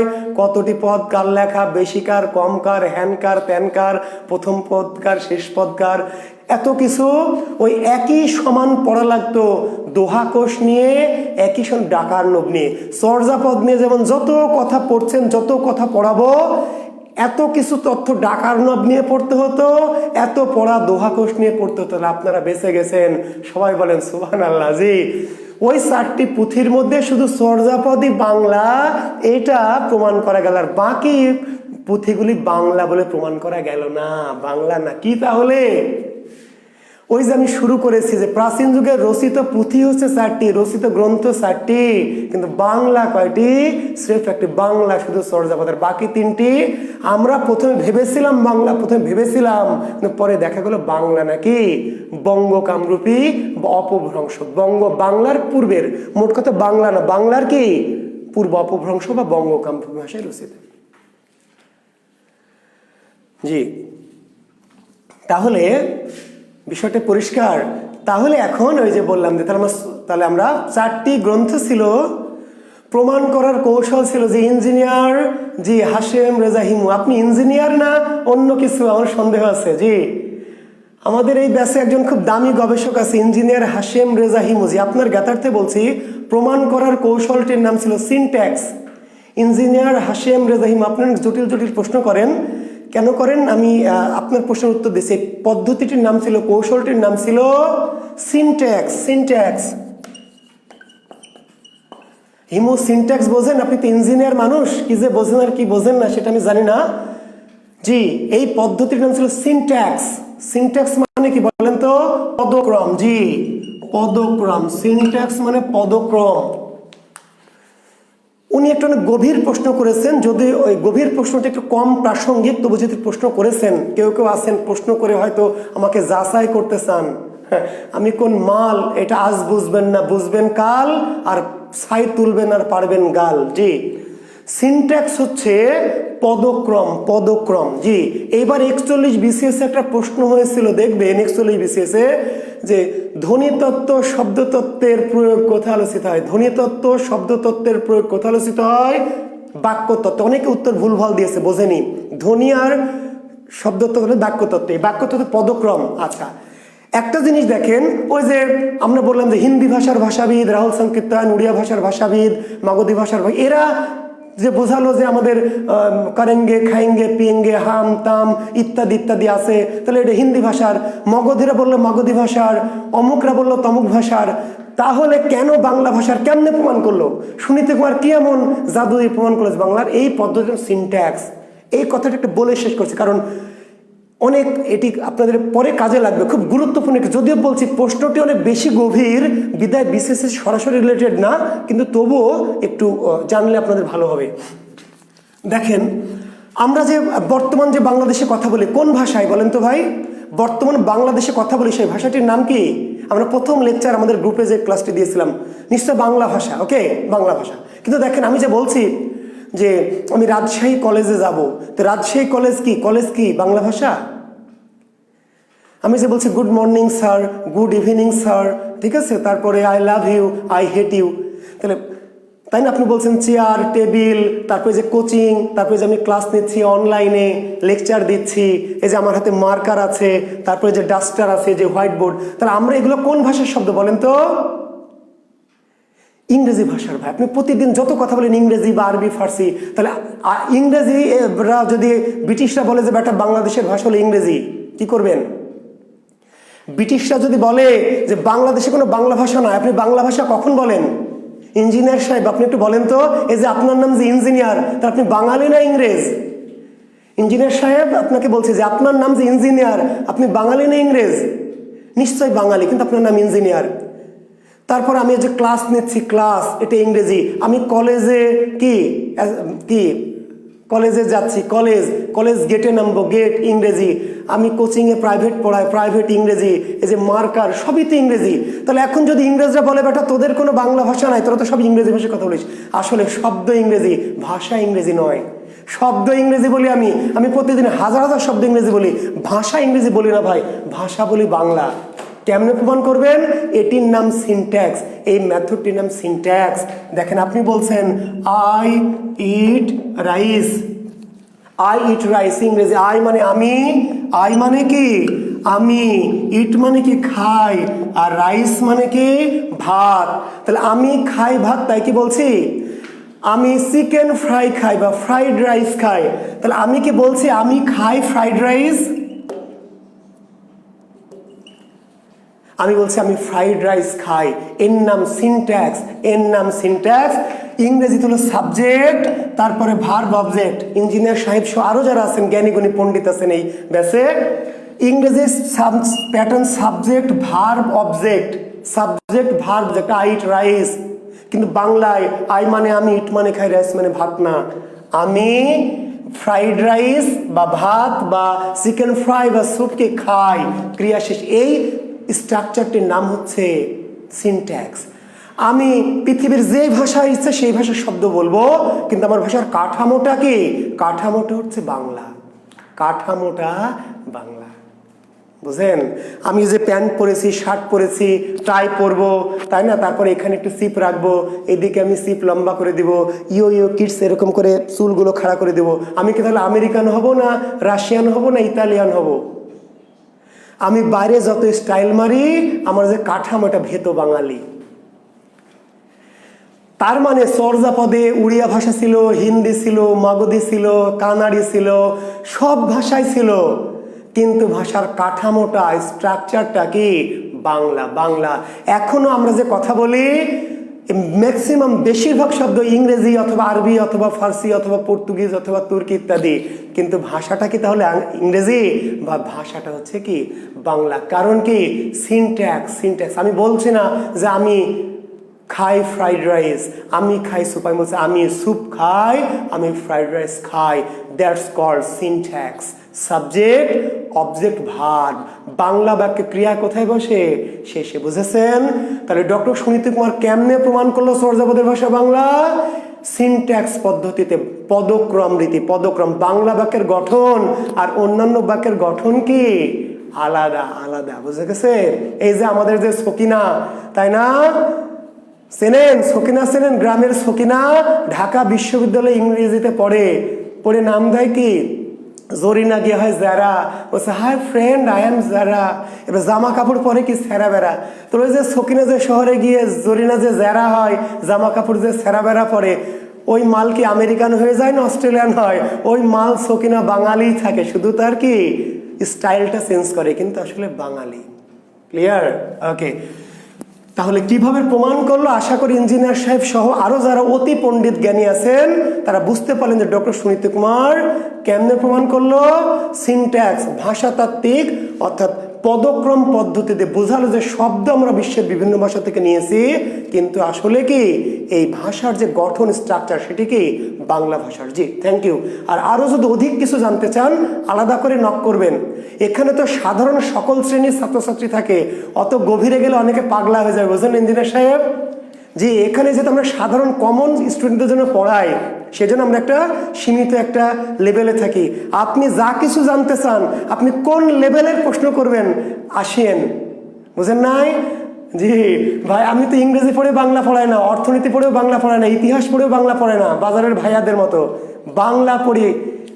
বাংলা অনার্স পড়েছি, বাংলায় মাস্টার্স করেছি, 18 বছর ধরে শুধু বাংলায় পড়াচ্ছি। বুঝতে পারলেন? 2001 সাল থেকে বাংলা পড়ানো শুরু করেছি। হিসাব করেন, শুধু বাংলা পড়াচ্ছি 20 বছরের কাছাকাছি সময়। জি ভাই, হ্যাঁ, কাজেই অনেক কিছু কথা গভীর অত যায় না, কারণ এখানে যেহেতু ওভারঅল সকল শ্রেণীর শিক্ষার্থী থাকে, এতে অনেক গভীর বিষয় আমরা যাই না। বুঝতে পারলেন? হ্যাঁ, যেগুলো মোটামুটি জবের বাজারে প্রয়োজন সেই কথাগুলি আমরা বলি। জি, থ্যাংক ইউ, ধন্যবাদ। তো শিক্ষার্থী বন্ধুরা, আমি আপনাদের আলোচনায় আসি, মানে গভীর জ্ঞানীর প্রশ্ন থেকে আপনাদের সাধারণ কথায় আসি, যে তাহলে এই যে আমরা যেটি বলছিলাম, যে কি বলছিলাম আমরা, যে বাংলা ভাষা শুধু প্রমাণ হলো কি চর্যাপদের ভাষা বাংলা, চর্যাপদের ভাষা বাংলা। আর ওই যে আমাদের কি বাকিগুলো ডাকার নব, দোহাকোষ, তারপর আরো কি ইত্যাদি ইত্যাদি স্বরূপ, সেগুলো বাংলা নয়। তাহলে যদি বলে ডাকার নব কোন ভাষায় রচিত, দোহাকোষ কোন ভাষায় রচিত, তার উত্তর কি বঙ্গ কামরূপী অথবা অপভ্রংশ। ক্লিয়ার? আর তাহলে প্রাচীন যুগে রচিত হলো 4টি গ্রন্থ, কিন্তু বাংলা ভাষায় রচিত হয়েছে গ্রন্থ কয়টি? একটি। তাহলে প্রাচীন যুগে বাংলা সাহিত্যের একমাত্র বাংলা ভাষার একমাত্র নিদর্শনটির নাম কি? যদি ওইগুলি আমরা প্রমাণ করতে পারতাম তাহলে নিদর্শন আরো বাড়তো। ক্লিয়ার? একটি। এইবার আসেন চর্যাপদ। জি, চর্যাপদ এসছেন। জি, থ্যাংক ইউ। চর্যা শব্দের অর্থ কি? আচরণ। চর্যা শব্দের অর্থ কি? আচরণ। আচরণ। চর্যা শব্দের অর্থ আচরণ। চর্যা শব্দের অর্থ আচরণ। আর পদ মানে পদ, কবিতা বা লাইন। তাহলে চর্যাপদ মানে আচরণের পদ। চর্যাপদ মানে কি? আচরণের পদ। আচরণের পদ। আচরণটা কিসের? কিসের আচরণ বলেন তো ভাই? সাধারণ মানুষের না। কাদের? বৌদ্ধদের আচরণ। তাহলে চর্যাপদ কাদের জীবন আচরণ? কাদের? এটি সব মানুষের জীবন আচরণ না। চর্যাপদ যে জীবন আচরণ বা আচরণ, এই আচরণের পদ কাদের আচরণ? এটি হচ্ছে বৌদ্ধদের। বৌদ্ধ কোন সম্প্রদায়ের জীবন আচরণ? সহজিয়া সম্প্রদায়ের। জি, তাহলে সিম্পল কোশ্চেন, যে চর্যাপদ, যে চর্যা শব্দের অর্থ আচরণ, চর্যা শব্দের অর্থ কি? আচরণ। তাহলে চর্যাপদ মানে আচরণের পদ বা আচরণের লাইন। আচ্ছা, কাদের আচরণ? আমাদের না ভাই, আমাদের আপনাদের না। কাদের আচরণ? বৌদ্ধদের। আবার সকল বৌদ্ধদের না, বৌদ্ধদের মধ্যে আবার 4টি ভাগ আছে। সকল ধর্মেরই ভাগ আছে ভাই। হিন্দু মুসলমান যেমন মারামারি হয়, বৌদ্ধ খ্রিস্টান মারামারি হয়, মুসলমান খ্রিস্টান মারামারি হয়, একই ধর্মের শিয়া সুন্নি মারামারি হয়, ব্রাহ্মণ তাই না ক্ষত্রিয় বা ব্রাহ্মণ শূদ্র মারামারি হয়, প্রোটেস্ট্যান্ট ক্যাথলিক মারামারি হয়, তাই না? আমাদের যেমন কি হিন্দুদের 4টি গোত্র আছে, জানেন তো? 4টি, ব্রাহ্মণ, ক্ষত্রিয়, বৈশ্য, শূদ্র আছে। ব্রাহ্মণ, ক্ষত্রিয়, বৈশ্য, শূদ্র। ক্লিয়ার? জি। মুসলমানদের আছে, জানেন কি? জানেন না? জানেন, মুসলমানদের 4টি তরিকা, মাযহাব। কি কি? হানাফি, মালিকি, শাফি, হাম্বলি। হিন্দুদের যেমন 4টি, শুধু বলেন যে হিন্দুদের তো 4 ভাগ, হিন্দুদের 4টা গোত্র, আপনাদেরও 4টা প্রধান মাযহাব, 4টা কি? হানাফি, মালিকি, শাফি, হাম্বলি। বৌদ্ধদের 4টা, মন্ত্র জানি, বজ্র জানি, সহজ জানি, হীন জানি। বৌদ্ধ ধর্মের 4টি ভাগ, 4টি শাখা। একটির নাম হলো বজ্র জানি, আরেকটির নাম হলো মন্ত্র জানি, আরেকটির নাম হলো হীনও জানি, আরেকটির নাম হলো কি সহজ জানি। তাহলে আমাদের যেমন বললাম যে 4টি ভাগ মুসলমানদের হানাফি, মালিকি, শাফি, হাম্বলি। হিন্দুদের যেমন ব্রাহ্মণ, ক্ষত্রিয়, বৈশ্য, শূদ্র, তাই না? খ্রিস্টানদের যেমন প্রোটেস্ট্যান্ট, ক্যাথলিক, ঠিক তেমনি বৌদ্ধদের বজ্রযানী, মানে ধর্ম বৌদ্ধ কিন্তু কি গোত্র গোত্র, জি, বজ্রযানী, মন্ত্রযানী, হীনযানী, সহজযানী। এই সহজযানীদেরকে বলা হয় সহজিয়া। সহজযানীদেরকে বলা হয় কি সহজিয়া। চর্যাপদ নাম দেন সুনীতি কুমার, জি, চর্যাপদ নাম দেন সুনীতি কুমার। সহজযানীদের অপর নাম কি সহজিয়া। তাহলে চর্যাপদ, চর্যা মানে জীবন আচরণ, চর্যা মানে কি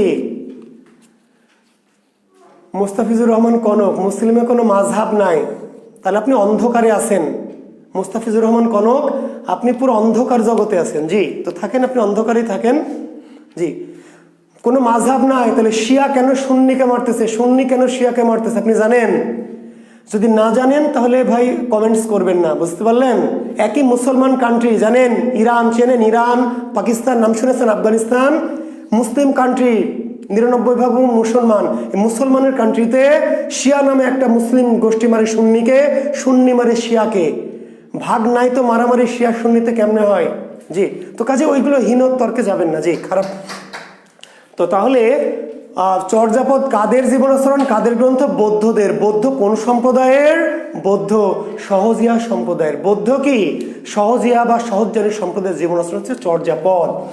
এখন চর্যাপদ এর অপর নাম, চর্যাপদের নাম কেউ কেউ বলেছেন চর্যাপদের অপর নাম কি চর্যা চর্য বিনিশ্চয়। চর্যা চর্য বিনিশ্চয়, কেউ কেউ নাম দিয়েছেন চর্যাশ্চর্য বিনিশ্চয়।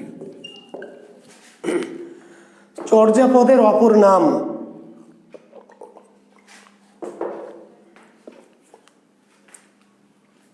চর্যাপদের অপর নাম কি? চর্যাপদের অপর নাম চর্যা চর্য বিনিশ্চয়। চর্যাপদের অপর নাম কি চর্যাশ্চর্য, চর্যাশ্চর্য বিনিশ্চয়। চর্যাপদের অপর নাম চর্যা গীতিকা। এখন দেখবেন অলরেডি কি অলরেডি প্রশ্ন এসেছে বিসিএসে যে চর্যাচর্য বিনিশ্চয় অর্থ কি? চর্যাচর্য বিনিশ্চয় অর্থ কি? তাহলে চর্যা মানে আচরণ, বলেছি মনে আছে? চর্যা মানে কি আচরণ, আর আচর্য মানে আচরণ নয়। ভালো করে শুনেন, চর্যা মানে কি আচরণ, আর আচর্য চর্যা চর্য, চর্যা মানে আচরণ, চর্যা মানে কোনটা আচরণ নয়। দেখেন চর্যাপদ কিন্তু আমরা সাহিত্য হিসাবে পড়ছি, ভালো করে শোনেন কথাটি। চর্যাপদ আমরা সাহিত্য হিসাবে পড়ছি না ভাই, আমরা সাহিত্য হিসাবে পড়ছি, কিন্তু ওই যে বৌদ্ধ যারা সিদ্ধাচার্য তারা যে লিখেছে এটা বাংলা সাহিত্য হিসাবে লেখেনি, বুঝতে পারলেন? আমরা এর আগে একদিন সাহিত্য ক্লাস নিয়েছি শ্রীকৃষ্ণ কীর্তন, আমরা পড়ছি সাহিত্য হিসাবে কিন্তু ধর্মগ্রন্থ হিসাবে।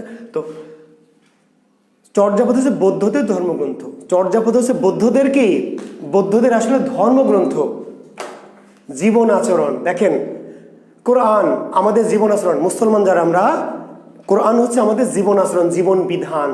তো বিধান মানে কি জানেন? বিধান হচ্ছে যে বিধান মানে শুধু কি আচরণ করতে হবে তা না, বিধান হচ্ছে কি আচরণ করা যাবে কি করা যাবে না। একটা জিনিস খেয়াল করবেন, চর্যা চর্য মানে কোনটি আচরণীয় কোনটি আচরণীয় নয়। তো পৃথিবীর সকল ধর্মের যে বিধান, হিন্দুদের যে মনু সংহিতা কিংবা আমাদের মুসলমানদের যে কোরআন, তাই না, অন্যান্য ধর্মের যে ওল্ড টেস্টামেন্ট, সেখানে শুধু কি করা যাবে তা না, কি করা যাবে আর কি করা যাবে না। বুঝেন? সহজ বল, কোরআন নামাজ পড়তে হবে, সত্য কথা বলতে হবে, রোজা রাখতে হবে, তাই না, নামাজ পড়তে হবে, তা যেমন আছে, আর কি করা যাবে না তাও আছে। মিথ্যা কথা বলা যাবে না, তাই না, কি ঘুষ খাওয়া যাবে না, সুদ খাওয়া যাবে না, অন্যের বউয়ের দিকে, তাই না, পর নারীর দিকে পরিস্থিতির দিকে তাকানো যাবে না, না যাবে একাধবার যাবে নাকি? জি, তাহলে বিধান মানে বোঝাতেছিলাম, বিধান মানে শুধু কি করা যাবে তাই না রে ভাই, বিধান মানে হলো কি করা যাবে তাও এবং কি কি করা যাবে না, যে এই এই এই এই করা যাবে আর এই এই এই করা যাবে না। ওকে, তাহলে এই যে চর্যাপদ তো সাধারণ গ্রন্থ না, চর্যাপদ আসলে আমরা পড়ছি বই হিসাবে, কিন্তু চর্যাপদ হচ্ছে মূলত বৌদ্ধদের কি জীবন বিধান, ধর্মগ্রন্থ। তাহলে চর্যাপদে শুধু কি কি আচরণ করা যাবে তাই নাই, কি কি আচরণ বৌদ্ধ সিদ্ধাচার্য, একজন বৌদ্ধ সহজিয়া সিদ্ধাচার্য কি কি করতে পারবে আর কি কি করতে পারবে না, কি কি করা যাবে আর কি কি করা যাবে না। এই জন্য চর্য বিনিশ্চয় অর্থ হলো কোনটি আচরণীয় আর কোনটি আচরণীয় নয়, কোনটি আচরণীয় আর কোনটি আচরণীয় নয়। এর নাম চর্য বিনিশ্চয়। চর্যাপদের অপর নাম চর্য বিনিশ্চয়, চর্যাপদের অপর নাম চর্য বিনিশ্চয়, চর্যাশ্চর্য। চর্যা মানে আচরণ, আশ্চর্য। এই যে বৌদ্ধ সিদ্ধাচার্যের আচরণ, এটা স্বাভাবিক আচরণ না, কেমন আচরণ, আশ্চর্য আচরণ। ভালো করে শুনে বৌদ্ধ আমরা যখন পড়াবো চর্যাপদ আপনারা জানবেন, জি দেখবেন চর্যাপদে যে আচরণের কথা বলা আছে, কি করা যাবে কি করা যাবে না, এই আচরণগুলি সাধারণ কোনো আচরণ না, সাধারণ কোনো আচরণ না ভাই, কি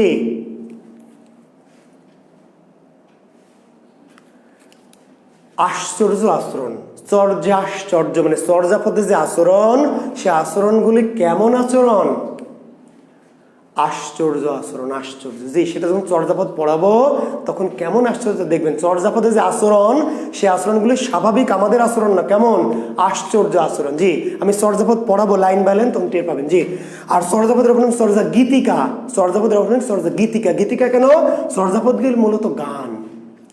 তাহলে চর্যাপদগুলি মূলত কি, এমন একটি প্রশ্ন হবে পিলিতে, চর্যাপদগুলি মূলত কি, তার উত্তর লিখবেন বৌদ্ধদের সাধন সঙ্গীত, বৌদ্ধদের সাধন সঙ্গীত। জি চর্যাপদ মূলগুলো যদিও কবিতার আকারে লেখা, চর্যাপদগুলি যদিও কি কবিতার আকারে লেখা, কবিতার আকারে, কিন্তু চর্যাপদগুলি কিন্তু কবিতা না, কি গান, গান সঙ্গীত, সাধন সঙ্গীত। কেমন সঙ্গীত, সাধন। পৃথিবীতে সঙ্গীত দুই প্রকার জানেন কি, মেলা প্রকার না, রবীন্দ্রসঙ্গীত, নজরুল গীতি, লালন গীতি, হ্যান ত্যান না, পৃথিবীতে গোটা পৃথিবীতে সঙ্গীত দুই প্রকার, একটির নাম সাধন সঙ্গীত আর একটি নাম সাধারণ সঙ্গীত। একটি নাম সাধন সঙ্গীত আর একটি নাম কি সাধারণ সঙ্গীত। আমরা যে গান গাই এর নাম সাধারণ সঙ্গীত। আকাশেতে লক্ষ তারা চাঁদ কিন্তু একটা রে ইয়া, এ জীবনে পরাণ বন্ধু দিও তোমার মুখটা রে ইয়া, এর নাম সাধারণ সঙ্গীত। কবে আহিবে আমার পালারে পালারে পালারে, কবে দিহিমু গলায় মালারে মালারে, এর নাম সাধারণ সঙ্গীত। কি সঙ্গীত, সাধারণ সঙ্গীত, সাধারণ।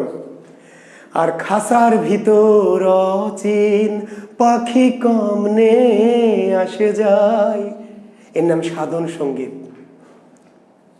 সাধন সঙ্গীত। 6 মাসের এক কন্যা ছিল, 9 মাসে তার গর্ভ হলো, 18 মাসে 3টি সন্তান, কোনটি করবে ফকিরি, চাঁদের গায়ে চাঁদ লেগেছে আমরা ভেবে করব কি, এর নাম সাধন সঙ্গীত। চাঁদের গায়ে চাঁদ লেগেছে আমরা ভেবে করব কি, 6 মাসের এক কন্যা ছিল, 9 মাসে তার গর্ভ হলো, 18 মাসে 3টি সন্তান, কোনটি করবে ফকিরি, চাঁদের গায়ে চাঁদ লেগেছে আমরা ভেবে করব কি। খাঁচার ভিতর অচিন পাখি কেমনে আসে যায়, এর নাম কি সাধন সঙ্গীত। তাহলে এই চর্যাপদগুলি যদিও পদের আকারে কবিতার আকারে লেখা, কিন্তু এগুলি মূলত কি, চর্যাপদগুলি মূলত কি, চর্যাপদগুলি মূলত বৌদ্ধদের সাধন সঙ্গীত, বৌদ্ধদের কি সাধন সঙ্গীত, যে গান। ক্লিয়ার? জি এই চর্যাপদ তাহলে আবিষ্কার করা হলো, এবার আচ্ছা একটু জি 1916 সালে আবিষ্কার করা হলো, 1926 সালে এটিকে বাংলা বলে প্রমাণ করা হলো, তারপর এটিকে ইংরেজিতে অনুবাদ করা হলো। ইংরেজিতে অনুবাদ করলেন চর্যাপদকে পৃথিবীব্যাপী ছড়িয়ে দেওয়ার জন্য, চর্যাপদকে পৃথিবীর সবার কাছে ছড়িয়ে দেওয়ার জন্য কি করা হলো, এটাকে ইংরেজিতে অনুবাদ করা হলো। অনুবাদ করলেন কে, ডক্টর মোহাম্মদ শহীদুল্লাহ, ডক্টর মোহাম্মদ শহীদুল্লাহ। তাহলে চর্যার ইংরেজি অনুবাদকের নাম কি, চর্যার ইংরেজি অনুবাদকের নাম কি, চর্যার ইংরেজি অনুবাদকের নাম ডক্টর মোহাম্মদ শহীদুল্লাহ। জি চর্যার ইংরেজি অনুবাদক কি নামে ইংরেজি করেছেন তিনি? চর্যাপদের ইংরেজি নাম কি? চর্যাপদের ইংরেজি নাম Buddhist mystic song. BUDDHIST Buddhist mystic song. তাহলে চর্যাপদ কি নামে ইংরেজিতে অনুবাদ হয়েছিল, বা চর্যাপদের ইংরেজি নাম কি? চর্যাপদের ইংরেজি নাম বুদ্ধিস্ট মিস্টিক সং, বৌদ্ধদের মরমিয়া সঙ্গীত। এই বুদ্ধিস্ট মিস্টিক সংকে শহীদুল্লাহ বাংলা করেছেন, শহীদুল্লাহ স্যার, বৌদ্ধদের মরমিয়া সঙ্গীত। মরমিয়া, বৌদ্ধদের মরমিয়া সঙ্গীত। মরমিয়া কি? যা মর্ম স্পর্শ করে, মর্ম স্পর্শ করে। অনিরুদ্ধ অরণ্য চাঁদের গায়ে চাঁদ দ্বারা কি বুঝাইছে লালন? ভাইরে, এইটা বুঝাইতে গেলে আমার আরো আধা ঘন্টা নষ্ট হবে। নষ্ট ঠিক না, কিন্তু যেহেতু এটি আমাদের প্রয়োজনের ক্লাস, জি, চাঁদের গায়ে চাঁদ লেগেছে বলতে কি বোঝাতে চেয়েছে এর ব্যাখ্যা আমি করতেই পারি, কিন্তু এই ব্যাখ্যা করতে হলে আমার আধা ঘন্টা সময় লাগবে। সেটি এই ক্লাসে অনেকে পছন্দ করবে না, কারণ এমনি এক ইঞ্জিনিয়ারের প্রশ্নের উত্তর দিতে আধা ঘন্টা নষ্ট করেছে। জি, জানাবো কোনোদিন ইনশাল্লাহ আপনার। জি, আমি আজকে আর অনেক সময় নষ্ট করতে চাচ্ছি না। জি, তাহলে ডক্টর মোহাম্মদ শহীদুল্লাহ চর্যাপদকে ইংরেজিতে অনুবাদ করলেন কি নামে? বুদ্ধিস্ট মিস্টিক সং, বৌদ্ধদের মরমিয়া সঙ্গীত। জি, আর চর্যাপদকে তারও আগে একজন তিব্বতী ভাষায় অনুবাদ করেছে, তিব্বতী ভাষায়, তিব্বতী ভাষায় অনুবাদ করেছে। তার নাম কি? প্রবোধচন্দ্র বাগচি। চর্যার তিব্বতী অনুবাদকের নাম কি? চর্যার তিব্বতী, নেপালের যে ভাষা, ওই যে নেপালে যে চর্যাপদ ছিল, চর্যার তিব্বতী ভাষার অনুবাদক, তিব্বতী অনুবাদক, চর্যার তিব্বতী অনুবাদকের নাম প্রবোধচন্দ্র বাগচি। ডক্টর প্রবোধ চন্দ্র বাগচি, চর্যার তিব্বতী অনুবাদক। তিব্বতী, তিব্বতী অনুবাদক। আর এই তিব্বতী অনুবাদ থেকে যিনি ব্যাখ্যা বিশ্লেষণ করেছেন, টিকাকার, যেটি 41 বিসিএস অলরেডি চলে এসছে, তবু আমরা বলছি চর্যার টিকাকারের নাম কি? টিকাকার। চর্যার টিকাকারের নাম টিকাকার, বা যাকে আমরা বলতে পারি কি? ব্যাখ্যাকার। চর্যার টিকাকার বা ব্যাখ্যাকার। টিকাকার, ব্যাখ্যাকার মানে কি? এই যে চর্যার যে জটিল কঠিন ভাষা, জটিল গভীর যে তত্ত্ব, গভীর তত্ত্ব, এই তত্ত্বকে প্রথম মানুষের মাঝখানে কি করেছেন? একটু ব্যাখ্যা বিশ্লেষণ করে। এই যে আপনারা যেমন আমার কাছে ব্যাখ্যা চাইলেন, চাঁদের গায়ে চাঁদ লেগেছে মানে কি, ঠিক তেমনি চর্যার যে জটিল কঠিন ভাষা, জটিল কঠিন ভাব, সেইটাকে মানুষের কাছে প্রথম কি ব্যাখ্যা বিশ্লেষণ করে যিনি সহজ করেছেন, সেই ভদ্রলোকের নাম হচ্ছে মুনি দত্ত। তাহলে চর্যার টিকাকার বা ব্যাখ্যাকারের নাম কি? মুনি দত্ত। জি, ওকে।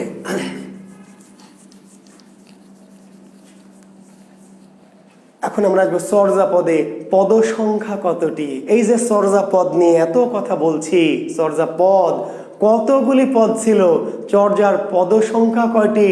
চর্যার পদ সংখ্যা 50টি, মতান্তরে 51টি। মতান্তর, মতান্তর মানে একটা দ্বিমত, আসলে কনফিউশন না। আবার বলছি শিক্ষার্থী বন্ধুরা, কনফিউশন না কিন্তু, স্যার 50 নেই কেন, কনফিউশন না।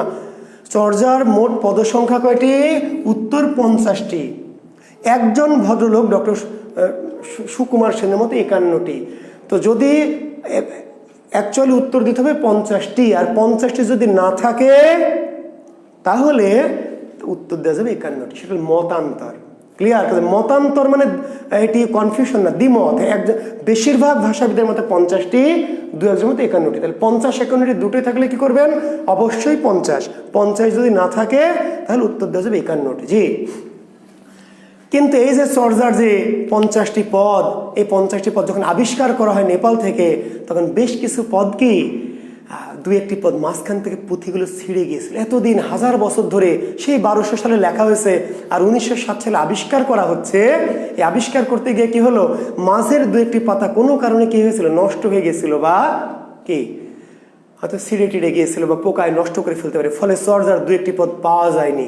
চর্যার কিছু পদ কি পাওয়া যায়নি। তাহলে চর্যার প্রাপ্ত পদ সংখ্যা কয়টি? প্রাপ্ত পদ সংখ্যা 46.5। চর্যার প্রাপ্ত বা আবিষ্কৃত পদ সংখ্যা কয়টি? 46.5। আর চর্যার অপ্রাপ্ত পদ সংখ্যা কয়টি? 3.5। 3.5। অপ্রাপ্ত পদ সংখ্যা, অপ্রাপ্ত পদ 3.5টি, আর চর্যার প্রাপ্ত পদ সংখ্যা 46.5। আর আপনাদেরকে একটু বলে রাখি, সবার জন্য একটি কথা বলে আজকে এই ওপেন ক্লাস আমাদের শেষ।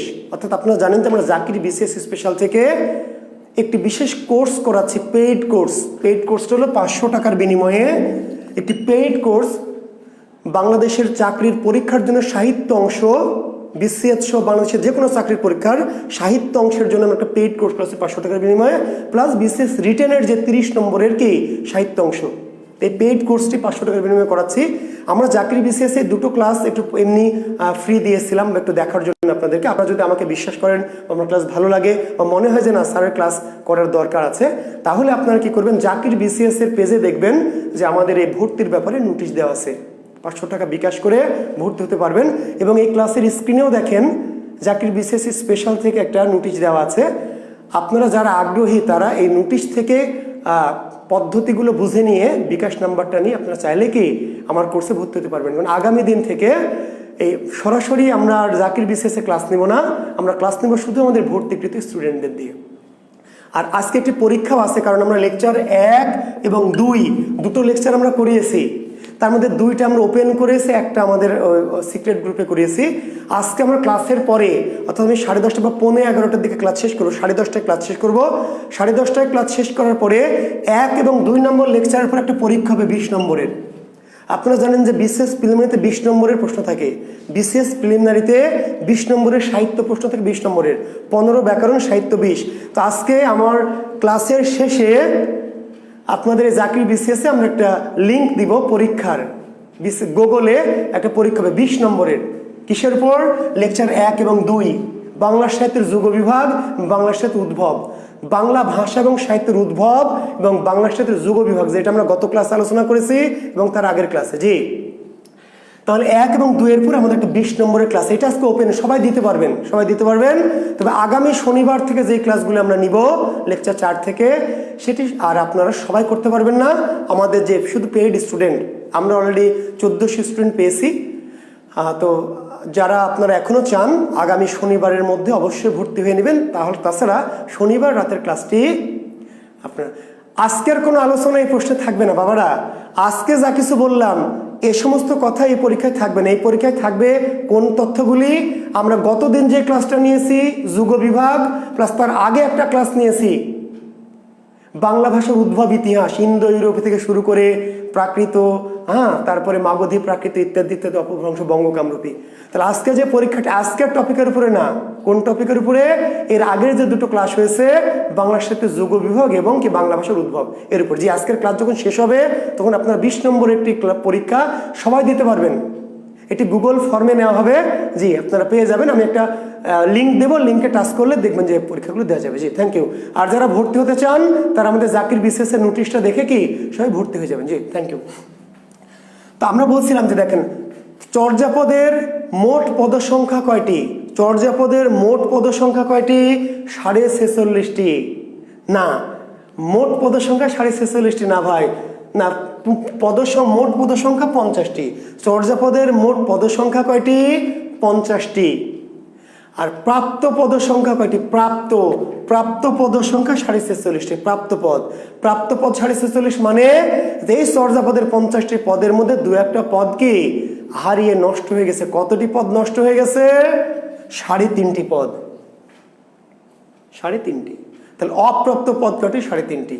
অপ্রাপ্ত পদ 3.5টি। চর্যাপদের অপ্রাপ্ত পদের সংখ্যা বা অনাবিষ্কৃত পদের সংখ্যা 3.5টি, প্রাপ্ত পদের সংখ্যা 46টি। কোন কোন পদ পাওয়া যায়নি?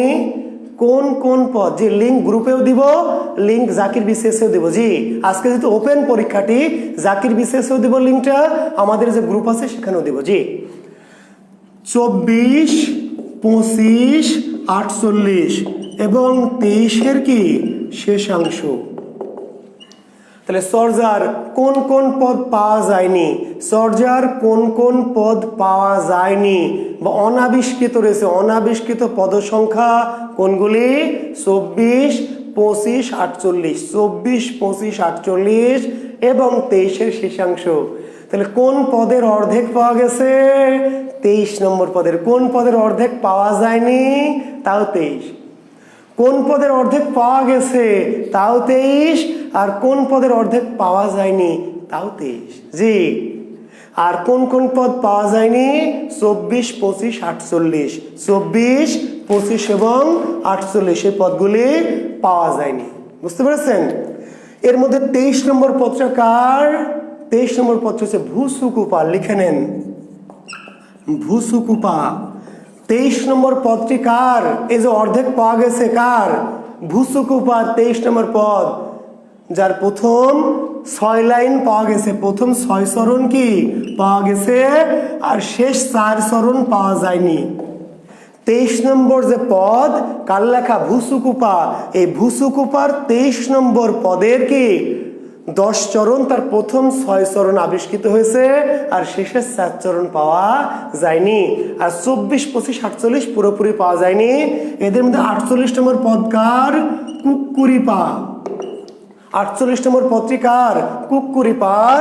24 নম্বর পদটি হলো কান্নপার আর 25 নম্বর পদটি হচ্ছে তন্ত্রীপা। তন্ত্রীপা। জি, চাইলে একটু লিখে নিতে পারবেন। জি, তাহলে 23 নম্বর যে পদ, যেটির অর্ধেক পাওয়া গেছে অর্ধেক পাওয়া যায়নি, সেটি কার? সেটি আমাদের ভূসুকুপার। 23 নম্বর পদ। আর 24 নম্বর পদ কান্নপার, অনাবিষ্কৃত পদ। তাহলে 24 নম্বর পদটি অনাবিষ্কৃত, কিন্তু পদটি কার ছিল? কান্নপার। 25 নম্বর পদটি তন্ত্রীপা বা তান্ত্রিপা কোনো বই আছে। আর 48 নম্বর পদটি কার? কুক্কুরিপার। তাহলে 24, 25, 48 নম্বর পদটি একেবারেই পাওয়া যায়নি। আর 23 নম্বর পদের প্রথম অর্ধেক অর্থাৎ শুরুর 6 লাইন পাওয়া গেছে এবং শেষের 4 লাইন কি পাওয়া যায়নি।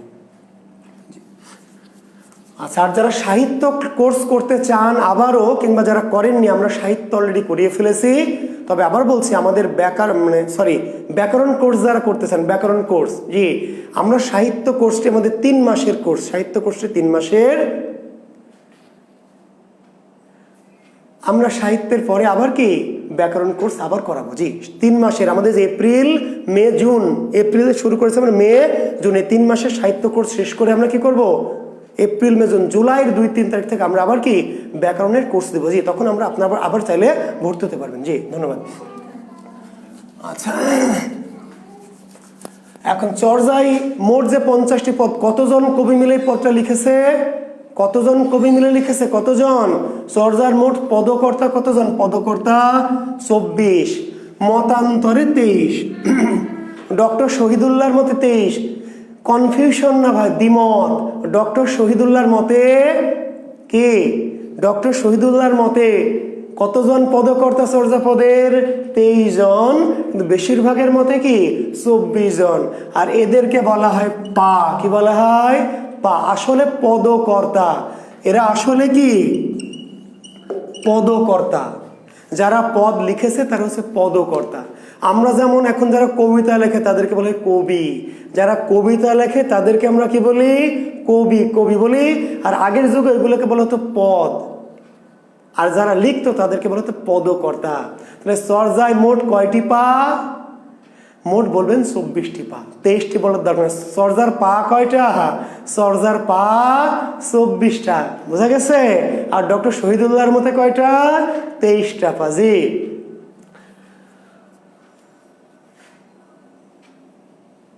ক্লাসের সময় দেওয়া আছে, জাকির বিশেষে দেওয়া আছে রাত 9টায়, একই সময়। জি, রাত 9টায়। এখন এই 24টা পা আপনাদেরকে মনে রাখতে হবে। এই 24টা পা মাথায় রাখতে হবে ভাই। অলরেডি 41 বিশেষ না, 39, এই তো, হ্যাঁ 40 বা 39, হ্যাঁ 40 বিশেষে প্রশ্ন হয়েছে, নিচের কে চর্যাপদের কবি নন? নিচের কে চর্যাপদের কবি নন? এখন চর্যাপদের কবি কে নন কেমনে পাবেন? পরীক্ষা প্রশ্ন হবে, নিচের কে চর্যাপদের কবি নন বা চর্যাপদের রচয়িতা নন? কে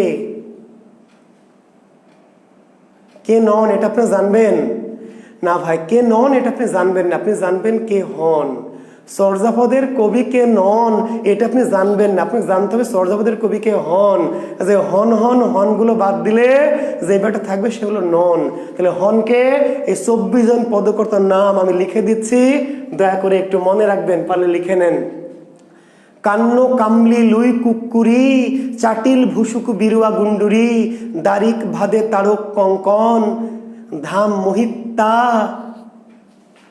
হ্যাঁ লিখবেন, লিখে নেবেন, লেখেন কান্ন কামলি লুই কুক্কুরি, কান্ন কামলি লুই কুক্কুরি, চাটিল ভুসুকু বিরুয়া বা বিরূপা, লেখা আছে বিরুয়া গুন্ডুরি। কান্ন কামলি লুই কুক্কুরি, কান্ন কামলি লুই কুক্কুরি, চাটিল ভুসুকু বিরুয়া গুন্ডুরি, দারিক ভাদে তারক কঙ্কন, সরহ সবর বিনা ঢেন্ঢন। আচ্ছা, নিচে যদি না দেখা যায় তাহলে উপরে লিখছি, কান্ন কামলি লুই কুক্কুরি, চাটিল ভুসুকু বিরুয়া গুন্ডুরি, দারিক ভাদে তারক কঙ্কন, সরহ সবর বিনা ঢেন্ঢন, ধাম মোহিত্তা। আচ্ছা, মোহিত্তা বানানটা উকার দিন, মোহিত্তা, ধাম মোহিত্তা ডম্বি তন্ত্রী, অজদেব জয়ানন্দী লাড়িডম্বি শান্তি। এই 24 জন পদকর্তা। জি হ্যাঁ লিখে দিয়েছে না। রমজানের দিনে দুপুরে মানে 10টা বা 11টার দিকে। জি কামরুল ইসলাম, রমজানের রাতে না, যেহেতু রাতে যেহেতু তারাবি থাকবে, সারাদিন রোজা রেখে ক্লান্ত হয়ে থাকবেন, রমজানের মাসটা ক্লাস হবে জি 10টা 11টায় জানিয়ে দেব আমি। জি তাহলে আমি 24 জন পদকর্তার নাম দেখেন, খুব সুন্দর করে একটু ছন্দের মতো করেছি, আপনি দেখবেন একটু। কান্ন কামলি লুই কুক্কুরি, কান্ন কামলি লুই কুক্কুরি, চাটিল ভুসুকু বিরুয়া গুন্ডুরি, কান্ন কামলি লুই কুক্কুরি, চাটিল ভুসুকু বিরুয়া গুন্ডুরি, দারিক ভাদে তারক কঙ্কন, সরহ সবর বিনা ঢেন্ঢন। কান্ন কামলি লুই কুক্কুরি, চাটিল ভুসুকু বিরুয়া গুন্ডুরি, দারিক ভাদে তারক কঙ্কন, সর সবর বিনা ঢেন্ঢন। ধাম মোহিত্তা ডম্বিতন্ত্রী, ধাম মোহিত্তা ডম্বিতন্ত্রী কি? অজদেব জয়ানন্দী লাড়িডম্বি শান্তি। দেখেন চেষ্টা করা হয়েছে পিছনে অন্তমিল দেওয়ার, একটু কবিতার মতো করে দেখবেন, ভালো লাগবে, চেষ্টা করবেন। কান্ন কামলি লুই কুক্কুরি, কান্ন কামলি লুই কুক্কুরি, চাটিল ভুসুকু বিরুয়া গুন্ডুরি। আমার সাথে সাথে বলেন ভাই। জি কান্ন কামলি লুই কুক্কুরি, চাটিল ভুসুকু বিরুয়া গুন্ডুরি, দারিক ভাদে তারক কঙ্কন, সর সবর বিনা ঢেন্ঢন, দারিক ভাদে তারক কঙ্কন, সর সবর বিনা ঢেন্ঢন। ধাম মোহিত্তা ডম্বিতন্ত্রী, ধাম মোহিত্তা ডম্বিতন্ত্রী, অজদেব জয়ানন্দী লাড়িডম্বি শান্তি। বুঝতে পারলেন? জি আরো মজার করে আমার বইয়ে ছড়া আকারে দেওয়া আছে, যে দেখবেন। তো এই 24 জন পদকর্তার নাম আপনাকে মাথায় রাখতে হবে ভাই, মাথায়। আরো একটু সহজ ছন্দ করা আছে, আরো একটু সহজ ছন্দে আমি লিখেছি, চেষ্টা করছি। জি আরো একটু সহজ ছন্দে আপনাদেরকে আমি এটা লিখে দিব আগামী দিন। আমি করেছি অলরেডি, আপনাদের জন্য একটু সরল ছন্দ করেছি। জি এখন এই 24টা পা মাথায় করে রাখতে হবে। 24টা পা, নিজের বাপ মা, বয়ফ্রেন্ড, গার্লফ্রেন্ড, খালাতো বোন, প্রতিবেশী আক্কাস, মর্জিনা, সকিনা, সবার নাম ভুলে যাইতে হবে। বিশেষ ক্যাডার হতে হলে জুয়েল স্যারের নাম মনে রাখতে হবে। আর এই জুয়েল স্যার যা যা পড়াবে সেইগুলো মাথায় রাখতে হবে। অন্য কিছু সব ভুলে যান, সব আবার আসবে, সব আসবে। যদি বিশেষ ক্যাডার হন, দুনিয়ার সব ভেঙে চুরে আপনার কাছে চলে আসবে। আর যদি চাকরি বাকরি না পান, সব ভেঙে চুরে চলে যাবে, রক্ষা করতে পারবেন না। কাজেই আপাতত সব বাদ দেন, সব বাদ দিয়ে পড়ার টেবিলে আসেন। জি, জীবনে জি যদি যোগ্যতা অর্জন করেন, যদি ভালো কিছু করেন, ভালো কিছু পান, সব চলে আসবে জীবনে, যা চাইবেন তাই। জি, আর যদি খালি ওই পড়তে মন বসেন, এগুলো মনে থাকে না, খালি কি মুন্নি বাদনা মুহি শিলা কি জামানি, হ্যাঁ, এগুলো মনে থাকে, তাহলে জীবন গেছে। জি, আচ্ছা, 24 জন মাথায় রাখবেন। যদি বেশি বোঝা মনে হয়, বেশি ভারী মনে হয় যে স্যার এত 24টা পা কেমনে মনে রাখবো, 24টা পা মাথায় রাখা আমার সম্ভব না, আমি এত ওজন মাথায় নিতে পারবো না, তাহলে অন্তত 5-6টা পা ফরজ। এই সবগুলি মনে রাখা নফল সুন্নত। জি, কিন্তু এদের মধ্যে 5-6টা পা অবশ্যই ফরজ মাথায় রাখতে হবে। কোন কোন পা? একটা পায়ের নাম হচ্ছে এই যে কান্ন পা, কান্ন পা। একটা পা হচ্ছে লুই পা, একটা হচ্ছে কুক্কুরি পা, একটা হলো ভুসুকু পা, একটা হচ্ছে সবর পা। 1, 2, 3 এই 5টা পা অবশ্যই মাথায় রাখতেই হবে। কান্ন পা, লুই পা, কুক্কুরি পা, ভুসুকু পা, সবর পা মনে রাখতে হবে। জি,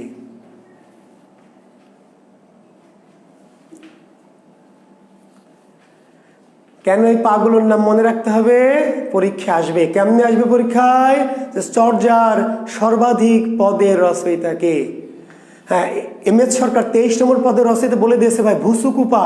লিখে নেন দ্রুত, 23 নম্বর পদের রচয়িতা ভুসুকুপা, ভুসুকু।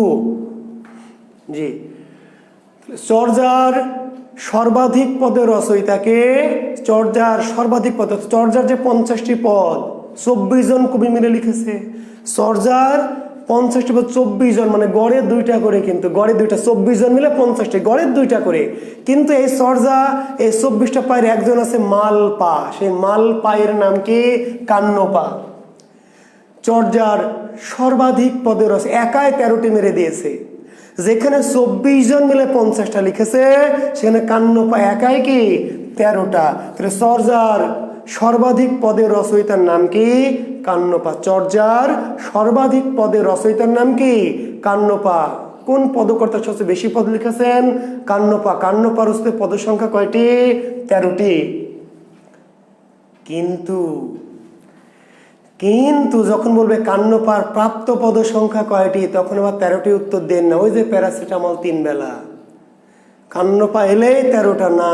এইবার বিপদে পড়েছেন। এবার একজন বলছে স্যার, ওই যে হুমায়ুন আজাদের লাল লিপলে 12টা দেওয়া আছে, ওই বেটা গাধা বোঝে না, যেখানে দেওয়া আছে কান্নপার প্রাপ্ত পদ সংখ্যা কয়টি।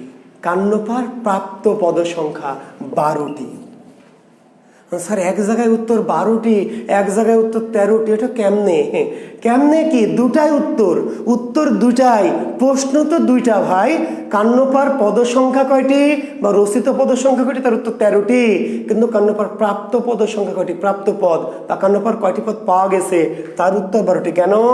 13টি লিখেছে, কিন্তু একটা যে পাওয়া যায়নি, একটা যে হারিয়ে গেছে। কোনটা হারিয়ে গেছে? 24 তো আগে বলে দিছি। তাহলে কান্নপার মোট পদ সংখ্যা বা রচিত পদ সংখ্যা কয়টি? 13টি। কিন্তু কান্নপার প্রাপ্ত পদ সংখ্যা কয়টি বা কান্নপার কতটি পদ পাওয়া গেছে, তার উত্তর 12টি। তাহলে কান্নপার কোন পদটি পাওয়া যায়নি? 24 নম্বর পদ। জি, আমরা আগে বলে দিয়েছি। চর্যার সর্বশ্রেষ্ঠ পদকর্তার নাম কি? চর্যার সর্বশ্রেষ্ঠ পদকর্তাকে? কান্নপা। চর্যার এই যে 24টা পায়ের মধ্যে সবচেয়ে সেরা পা, সবচেয়ে শ্রেষ্ঠ পা, সবচেয়ে দামি পা কোনটা? চর্যার 24 পায়ের সবচেয়ে দামি পা, সেরা পা, মাল পা, একের পাজি, একের মালকে কান্নপা। আচ্ছা, এখন দেখেন এই যে লুই পা পেয়েছেন, লুই পা। জি, চর্যার আদি পদকর্তা, চর্যার আদি পদকর্তার নাম কি? লুই পা, আদি, প্রথম। চর্যার যে 50টি পদ, সিরিয়াল করে 1, 2, 3, 4, 5, 6। আহমেদ সজল, আমি মাঝ লাইন থেকে ক্লাস করছি। সজল, হ্যাঁ, তাহলে তো আমি তো মাঝদিয়া রেল লাইনের, তুমি তো আমার গ্রাম থেকে ক্লাস করছো, ধন্যবাদ তোমাকে সজল। আচ্ছা, তাহলে কি বলছিলাম মনে হচ্ছে? চর্যার ওই যে 50টি পদ 1 2 3 এরকম করে সিরিয়াল করে 50, তার 1 নম্বর যে পদ 1 নং পদের রচয়িতাকে 1 নং পদের রচয়িতা লুইপা। চর্যার যে 50টি পদ তার 1 নম্বর প্রথম পদটির রচয়িতা লুইপা, এই জন্য লুইপাকে বলে আদি কবি। কি বলা হয়? চর্যার আদি বা প্রথম পদকর্তাকে আদি ওই যে শুরু করেছে।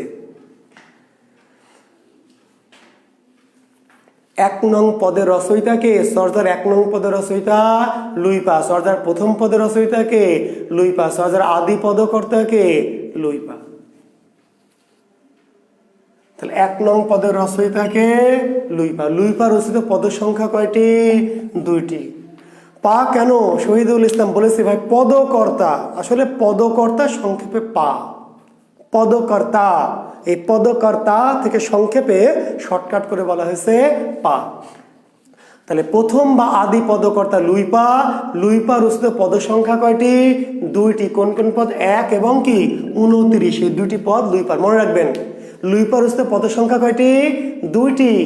কোন কোন পদ? 1 নং পদের রচিত লুইপা এবং 29। তাহলে 29 নং পদের রচিত লুইপা, 1 নং পদের রচিত লুইপা, আদি পদকর্তা। কিন্তু চর্যার প্রবীণ বা প্রাচীন পদকর্তাকে প্রবীণ বা প্রাচীন পদকর্তা সবরপা। এখন এইখানে অনেকে কনফিউজড হয়। একজন আদি, আদি মানে যিনি প্রথম কবিতা লেখা শুরু করেছেন, চর্যাপদ লেখা যিনি প্রথম শুরু করলেন তিনি হলেন আদি পদকর্তা বা প্রথম পদকর্তা। আর চর্যার প্রবীণ বা প্রাচীন বয়স্ক পদকর্তাকে সবরপা। কনফিউশন নাই, কিন্তু আপনারা কনফিউশন বানাই দিয়েছেন। দুটো তো দুই জিনিস ভাই। একজন যিনি প্রথম কাজটি করেছেন, যিনি প্রথম এই কাজটি বা কবিতা পদ লেখা শুরু করেছেন প্রথম, তিনি হলেন লুইপা, আদি পদকর্তা। আর বয়সের দিক থেকে যিনি সবচেয়ে সিনিয়র, প্রাচীন, প্রবীণ, তিনি হলেন সবরপা। চর্যার প্রবীণ বা প্রাচীন পদকর্তাকে প্রবীণ বা প্রাচীন পদকর্তা হচ্ছে সবরপা, আর প্রথম যিনি লিখেছেন আদি পদকর্তা হচ্ছে লুইপা। কাজে কনফিউশন নাই। সবরপা কয়টা পদ লিখেছেন? 2টা। সবরপা রচিত পদ সংখ্যা 2টা। চর্যার যে শেষ 50 নম্বর পদ 50, চর্যার যে 50টি পদ বললাম তার 50 নম্বর পদের রচয়িতাকে সবরপা এবং 28। চর্যার 28 এবং 50 নম্বর পদের রচয়িতা জি সবরপা।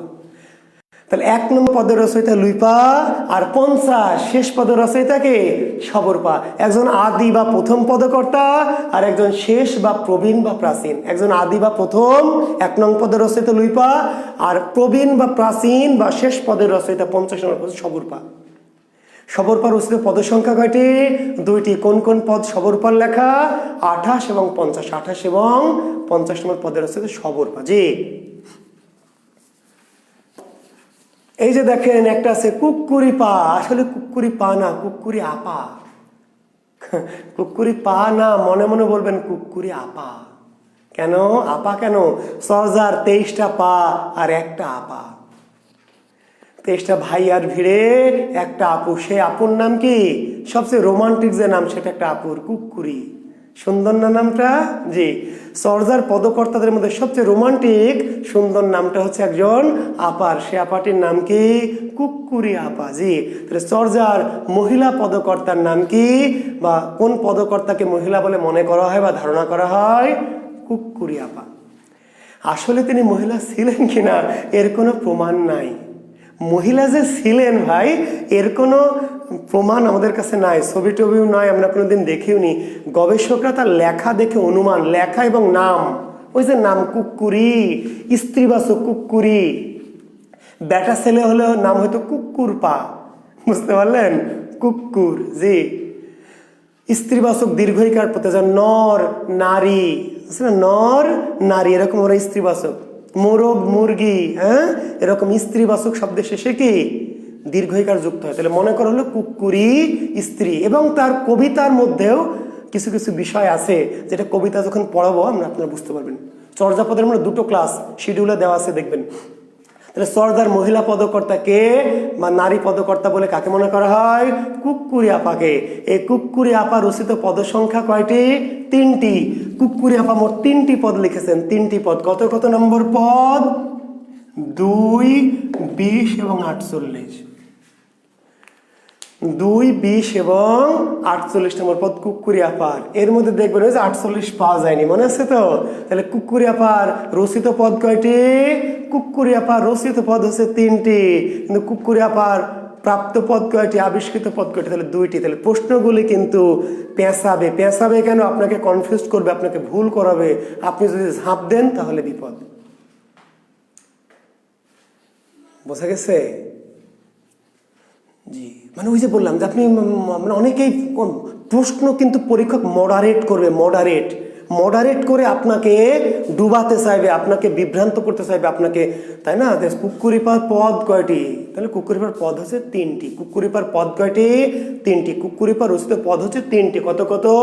তাহলে আসবে নিচের কোন পদটি কুকুরিপার রচিত? বা এমনও বলতে পারে কোন পদটি কুকুরিপার রচিত নয়।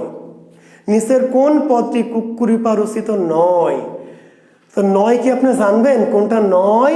নয় জানবেন না, আপনি জানবেন হয়। তাহলে এটা হয়, এটা হয়, এটা হয়, হয় হয় হয় বাদ দিলে যেটা থাকবে সেটা নয়।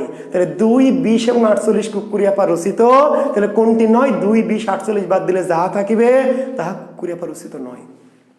অনেক মাল আছে, এই যে 2-3 হাজার ছাত্রের ক্লাস তো 2-4টা মাল আছে। বলছে স্যার এত কিছু জেনে লাভ কি? এত কিছু তো আসেনি, কখনোই আসেনি। মানে আসবে না তাকে বলেছে রে, দেখবি যখন আসবে তখন যে ঠিক আছে সামনে বার আসুক। বই পড়ে কি? বই পড়ে জব সলিউশন, বই পড়ে হ্যান ত্যান। জব সলিউশন পড়তে হবে কেন? চেক করার জন্য। শুরুই করেন জব সলিউশন দিয়ে, তাহলে কাম শেষ, কেল্লা ফতে। কেন? ওই সমস্ত বই সালের কোশ্চেনে যা যা এসছে তা জানবেন, কিন্তু ভবিষ্যতে কি আসবে তাও জানতে হবে। না হলে যখন আপনি পরীক্ষা দিবেন তখন দেখবেন কিছু কিছু কমন পাননি, বলছেন ঠিক আছে এইগুলো এবার পেলাম না, সামনেবার দেখছি। সামনেবার আর ওইটা আসবে না, সামনেবার আরেকটা আসবে। তার মানে যা এসছে তা তো পড়বেন ভাই, ভবিষ্যতে কি কি আসতে পারে তাও পড়তে হবে। কারণ যত দিন যাবে সাহিত্য কিন্তু গভীরে যাবে। কারণ আপনি কি এসছে সেগুলো নিয়ে রেডি হয়ে আছেন তা হবে না। যা এসছে তা নিয়ে রেডি হয়ে থাকবেন, ভবিষ্যতে যা আসতে পারে সেগুলো নিয়ে রেডি হয়ে থাকতে হবে। যাতে আসা মাত্রই খালি বলবেন মামুর ব্যাটা প্রশ্ন করেই দেখ। ওই যে আমি হুঙ্কার দিলাম না যে প্রশ্ন খালি করেই দেখ, কি করি? আপনি বলবেন যে প্রশ্ন খালি করে দেখ, কোথা থেকে প্রশ্ন করবি? তারপর টের পাবি মামুর বোঠা কাকে লড়তে কাকে লড়েছিস। জুয়েল কিবরিয়ার ছাত্রকে লড়েছিস তো বাঘের লেজে আঙ্গুল দিয়েছিস, হ্যাঁ টের পাবি। জানতে হবে। শুধু সালের কোশ্চেন সলিউশন, অমুক জব সলিউশন মার্কা বই বা ওই যে তাই না মাস্টার মার্কা বই, হ্যাঁ কি শুধু শুধু সালের কোশ্চেন বেসে লাখ লাখ কোটি কোটি টাকা ইনকাম করছেন। সালের কোশ্চেন পড়বেন তো ভাই, পড়বেন না তা না, পড়বেন, কিন্তু আগে আপনার কি তথ্য পড়ে তারপর সালের কোশ্চেনের বই পড়ানোর পর নিজেকে চেক করার জন্য, যাচাই করার জন্য। কিন্তু শুধু আপনি সালের কোশ্চেনে পড়েন, এটা ভুলের স্বর্গে আছেন। অন্তত বিসিএস হবে না, প্রাইমারি হতে পারে, নিবন্ধন হতে পারে, রেল, বন, সমবায় এগুলো হতে পারে, কিন্তু বিসিএস ক্যাডার হবেন আর শুধু সালের কোশ্চেন মার্কা বই পড়ে হবেন, তাহলে আপনি বোকার স্বর্গে বাস করছেন। জি, তাহলে কুক্কুরিপা রচিত পদ সংখ্যা কয়টি? 3টি। কুক্কুরিপা রচিত পদ সংখ্যা হচ্ছে 3টি। কি কি? 20, 2, 20 এবং 48। 2, 20 এবং 48। কিন্তু প্রাপ্ত পদ সংখ্যা কয়টি কুক্কুরিপার? 2টি, 2 এবং 20। কোন পদটি কুক্কুরিপার পাওয়া যায়নি? 48 নম্বর পদটি পাওয়া যায়নি। আর মহিলা পদকর্তার নাম কি? কুক্কুরিপা। জি, আরেকজন কি আছে আমাদের? ভুসুকুপা, মনে আছে? জি, চর্যার দ্বিতীয় সর্বোচ্চ সংখ্যক পদ রচয়িতাকে ভুসুকুপা। চর্যার দ্বিতীয়, তাহলে সবচেয়ে বেশি সংখ্যক পদ রচয়িতাকে কাহ্নপা। সবচেয়ে বেশি সংখ্যক পদ রচয়িতা কাহ্নপা, 13টি পদ লিখেছেন। আর দ্বিতীয় সর্বোচ্চ সংখ্যক পদের রচয়িতাকে ভুসুকুপা। এই ভুসুকুপা রচিত পদ সংখ্যা কয়টি? 8টি। ভুসুকুপা রচিত পদ সংখ্যা, জি ভুসুকুপা রচিত পদ সংখ্যা 8টি। কোন কোন পদ ভুসুকুপার লেখে একটু লিখে নেন। জি, 6, 21, 23 লিখেন। 6, 21, 23, 27, 30 লিখেছেন। 6, 21, 23, 27, 30, 41, 43, 49। ভুসুকুপা রচিত পদ সংখ্যা কয়টি? 6টি। তাহলে কোন পদটি ভুসুকুপার লেখা বা কোনটি নয় যদি আসে, যদি কঠিন করে, বা 49 নম্বর পদটি কার লেখা যদি বলে, তাহলে ভুসুকুপা পদ লিখেছে 6টা, কি কি?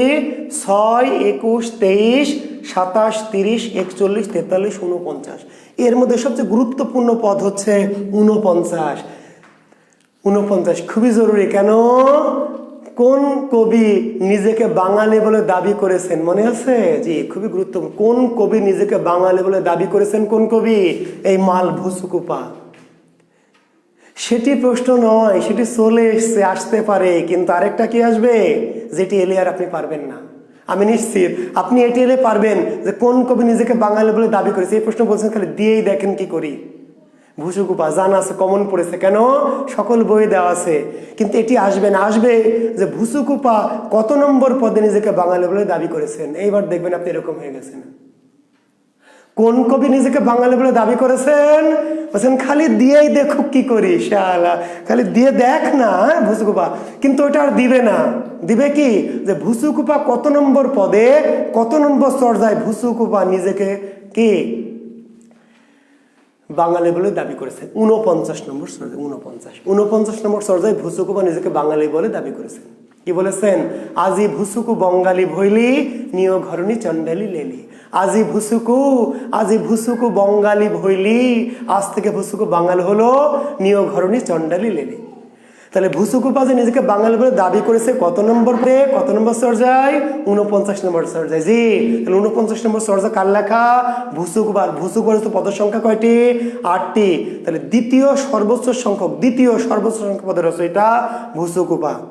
6, 21, 23, 27, 30, 41, 43 এবং 49 পদের রচয়িতা ভুসুকুপা। জি, একটি পদ বলতে একটি পূর্ণাঙ্গ কবিতা। জি, একটি পদ মানে একটি পূর্ণাঙ্গ কবিতা হলো পদ। একটি পূর্ণাঙ্গ কবিতা পদ। এবং জানিয়ে রাখি, চর্যার যে 50টি পদ, ম্যাক্সিমাম কবিতায় কি 10 লাইনের। চর্যার বেশিরভাগ কবিতা কত লাইনের? চর্যার এই যে 50টি কবিতার 48টি কবিতা 10 লাইনের। 48টি কবিতা 10 লাইনের, দুটো বাদ দিয়ে দুটো কবিতা, একটা হলো 21 8 লাইনের, আর 43 12 লাইনের। ভালো করে শুনুন কথাটি। চর্যার যে 50টি কবিতা, 50টি, এর মধ্যে 21 নম্বর পদটি কয় লাইনের কবিতা? 8 লাইনের। 43 নম্বর পদটি 12 লাইনের। এর বাইরে যত পদ আছে সকল পদ কত লাইনের? 10। তাহলে চর্যার অধিকাংশ পদ কত চরণ বা কত লাইন বা কত পংক্তিতে রচিত? 10। ওকে, এই যে দেখেন, এই যে চর্যাপদ দেখেছেন, এই যে বই তো মূল বই তো পড়েন না, খালি কোথা থেকে কি কি পড়েন আল্লাহ জানে। এই যে দেখেন বই, যে চর্যাপদ দেখেছেন। জি, এই চর্যাপদ পড়বেন ভাই, ভালো ভালো বই পড়বেন, চর্যাপদ পড়বেন। এই যে চর্যাপদ দেখাচ্ছি আপনাদের, দেখতে পাচ্ছেন কি? যে এই যে চর্যাপদ, এই যে বই, অতীন্দ্র মজুমদার জি সম্পাদিত একটি বই আমার কাছে আছে, চর্যাপদ। তো চর্যার অধিকাংশ কবিতাগুলি কত লাইনের? চর্যার অধিকাংশ কবিতা কত লাইনের? 10 লাইনের, 10 চরণের। শুধু দুটো কবিতা, একটা হচ্ছে 21 নম্বর কবিতা, 21 নম্বর 8 লাইনের, এবং 43 নম্বর কবিতাটা 12 লাইনের। আর এর বাইরে যত কবিতা আছে সবই কি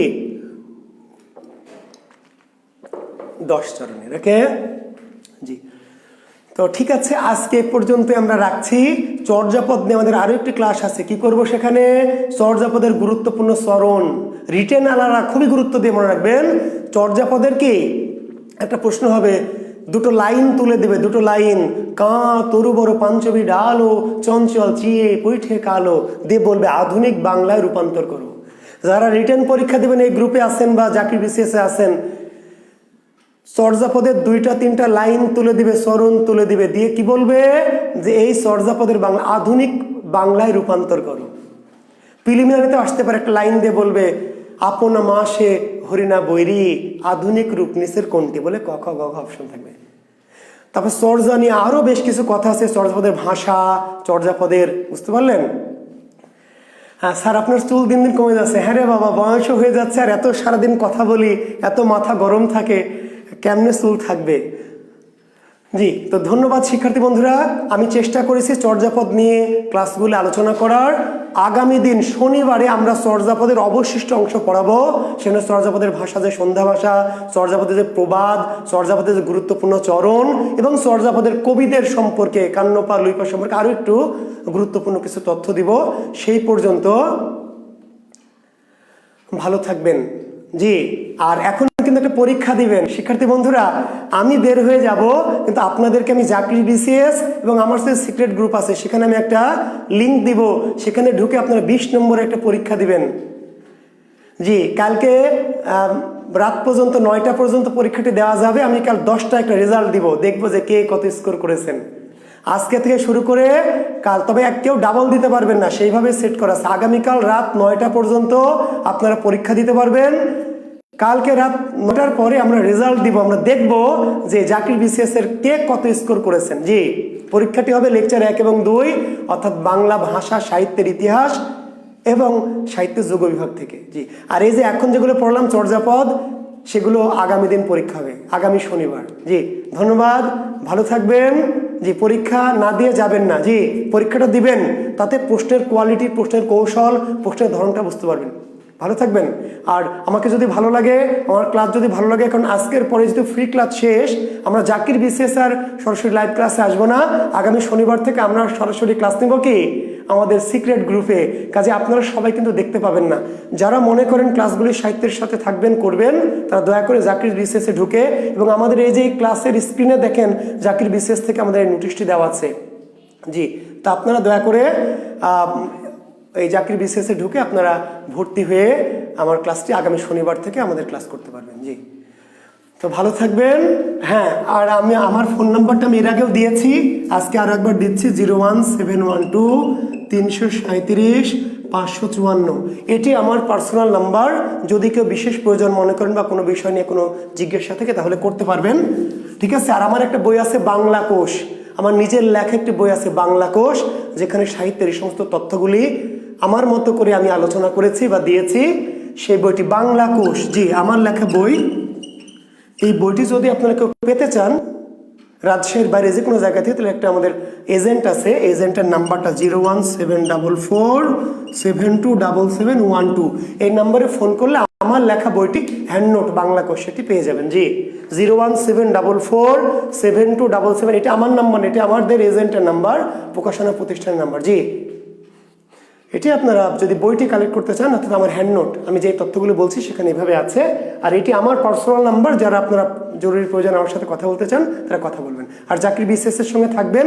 জি, আমাদের ক্লাস করবেন। জি, ভালো থাকবেন, পরীক্ষা দিয়ে যাবেন সবাই। আমি এক্ষুনি লিঙ্ক দেবো, 2 মিনিটের মধ্যে এক্ষুনি লিঙ্ক দিব, সবাই পরীক্ষা দিয়ে বের হবেন 10-15 মিনিট। জি, ভালো থাকবেন, শুভরাত্রি, আল্লাহ হাফেজ।